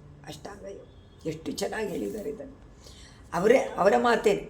ಅದರಿಂದ ದೇವರನ್ನು ಧ್ಯಾನ ಮಾಡುವಂತಹ ಕಾಲದಲ್ಲಿ ಪ್ರಾಣವಾಯುವನ್ನು ನಿಲ್ಲಿಸಿ ಶಬ್ದ ಕೇಳದೇ ಇರುವಾಗ ಆತ್ಮಾವಲೋಕನಕ್ಕೆ ಹೋಗದೆ ತಕ್ಷಣ ಪಾದುಕೆಯ ಶಬ್ದವನ್ನು ಕೇಳಿದ ತಕ್ಷಣ ಪರಮಾತ್ಮ ಪಾದುಕೆಯನ್ನು ಧಾರಣೆ ಮಾಡಿಕೊಂಡು ಬಂದ ಅಂತ ಹೇಳಿ ಆ ಪರಮಾತ್ಮನನ್ನು ಪರಮಾತ್ಮನನ್ನು ರಂಗನಾಥನ ಧಾರಣೆ ಮಾಡಿಕೊಂಡು ಬಂದಂತಹ ಆ ಒಂದು ಅವನ ದರ್ಶನವನ್ನು ಅವರು ಮಾಡಿ ಆಸ್ವಾದಿಸ್ತಾರೆ, ಅನುಭವಿಸ್ತಾರೆ. ಆ ಒಂದು ಅನುಭವ ಪರಮಾನಂದದ ಅನುಭವ ಅಂಥೇಳಿ ಅದನ್ನು ಮುಗಿಸ್ತಾರೆ.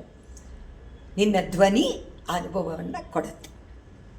ಧ್ವನಿ ಬಂದ ತಕ್ಷಣ, ಈಗ ಕಾಲಿಂಗ್ ಬೆಲ್ ಬಂದ ತಕ್ಷಣ ಯಾರೋ ಬಂದರು ಅಂತೀವಲ್ಲ, ಆ ಥರ ಆ ಧ್ವನಿ ಬಂದ ತಕ್ಷಣ ಓ ಪರಮಾತ್ಮ ಬಂದಿದ್ದಾನೆ, ದರ್ಶನ ಆಗತ್ತೆ ಅಂತ ಆವಾಗಲೇ ಅನುಭವ ಆರಂಭ, ಅವರಿಗೆ ಆನಂದದ ಅನುಭವ ಅಲ್ವಾ. ಯಾರಾದರೂ ಬರ್ತಾರೆ ಅಂತ ತಕ್ಷಣ ಕಾಲಿ ಓ ಬಂದರು ಅಂತ ಓಡೋಗುವಂತೆ ಮನಸ್ಸು ಓಡಿ ಹೋಗಿ ಆತ್ಮವನ್ನು ಬಿಟ್ಟು ಅಲ್ಲಿಗೆ ಪರಮಾತ್ಮನ ದರ್ಶನಕ್ಕೆ ಉತ್ಸುಕತೆಯಿಂದ ಆಸ್ವಾದನ ಮಾಡಿ ಅನುಭವಿಸುತ್ತೆ ಅಂಥೇಳಿ 430 50 ಶ್ಲೋಕ ಆಯಿತು, ಇನ್ನು 50 ನಾದ ಪದ್ಧತಿನಲ್ಲಿ.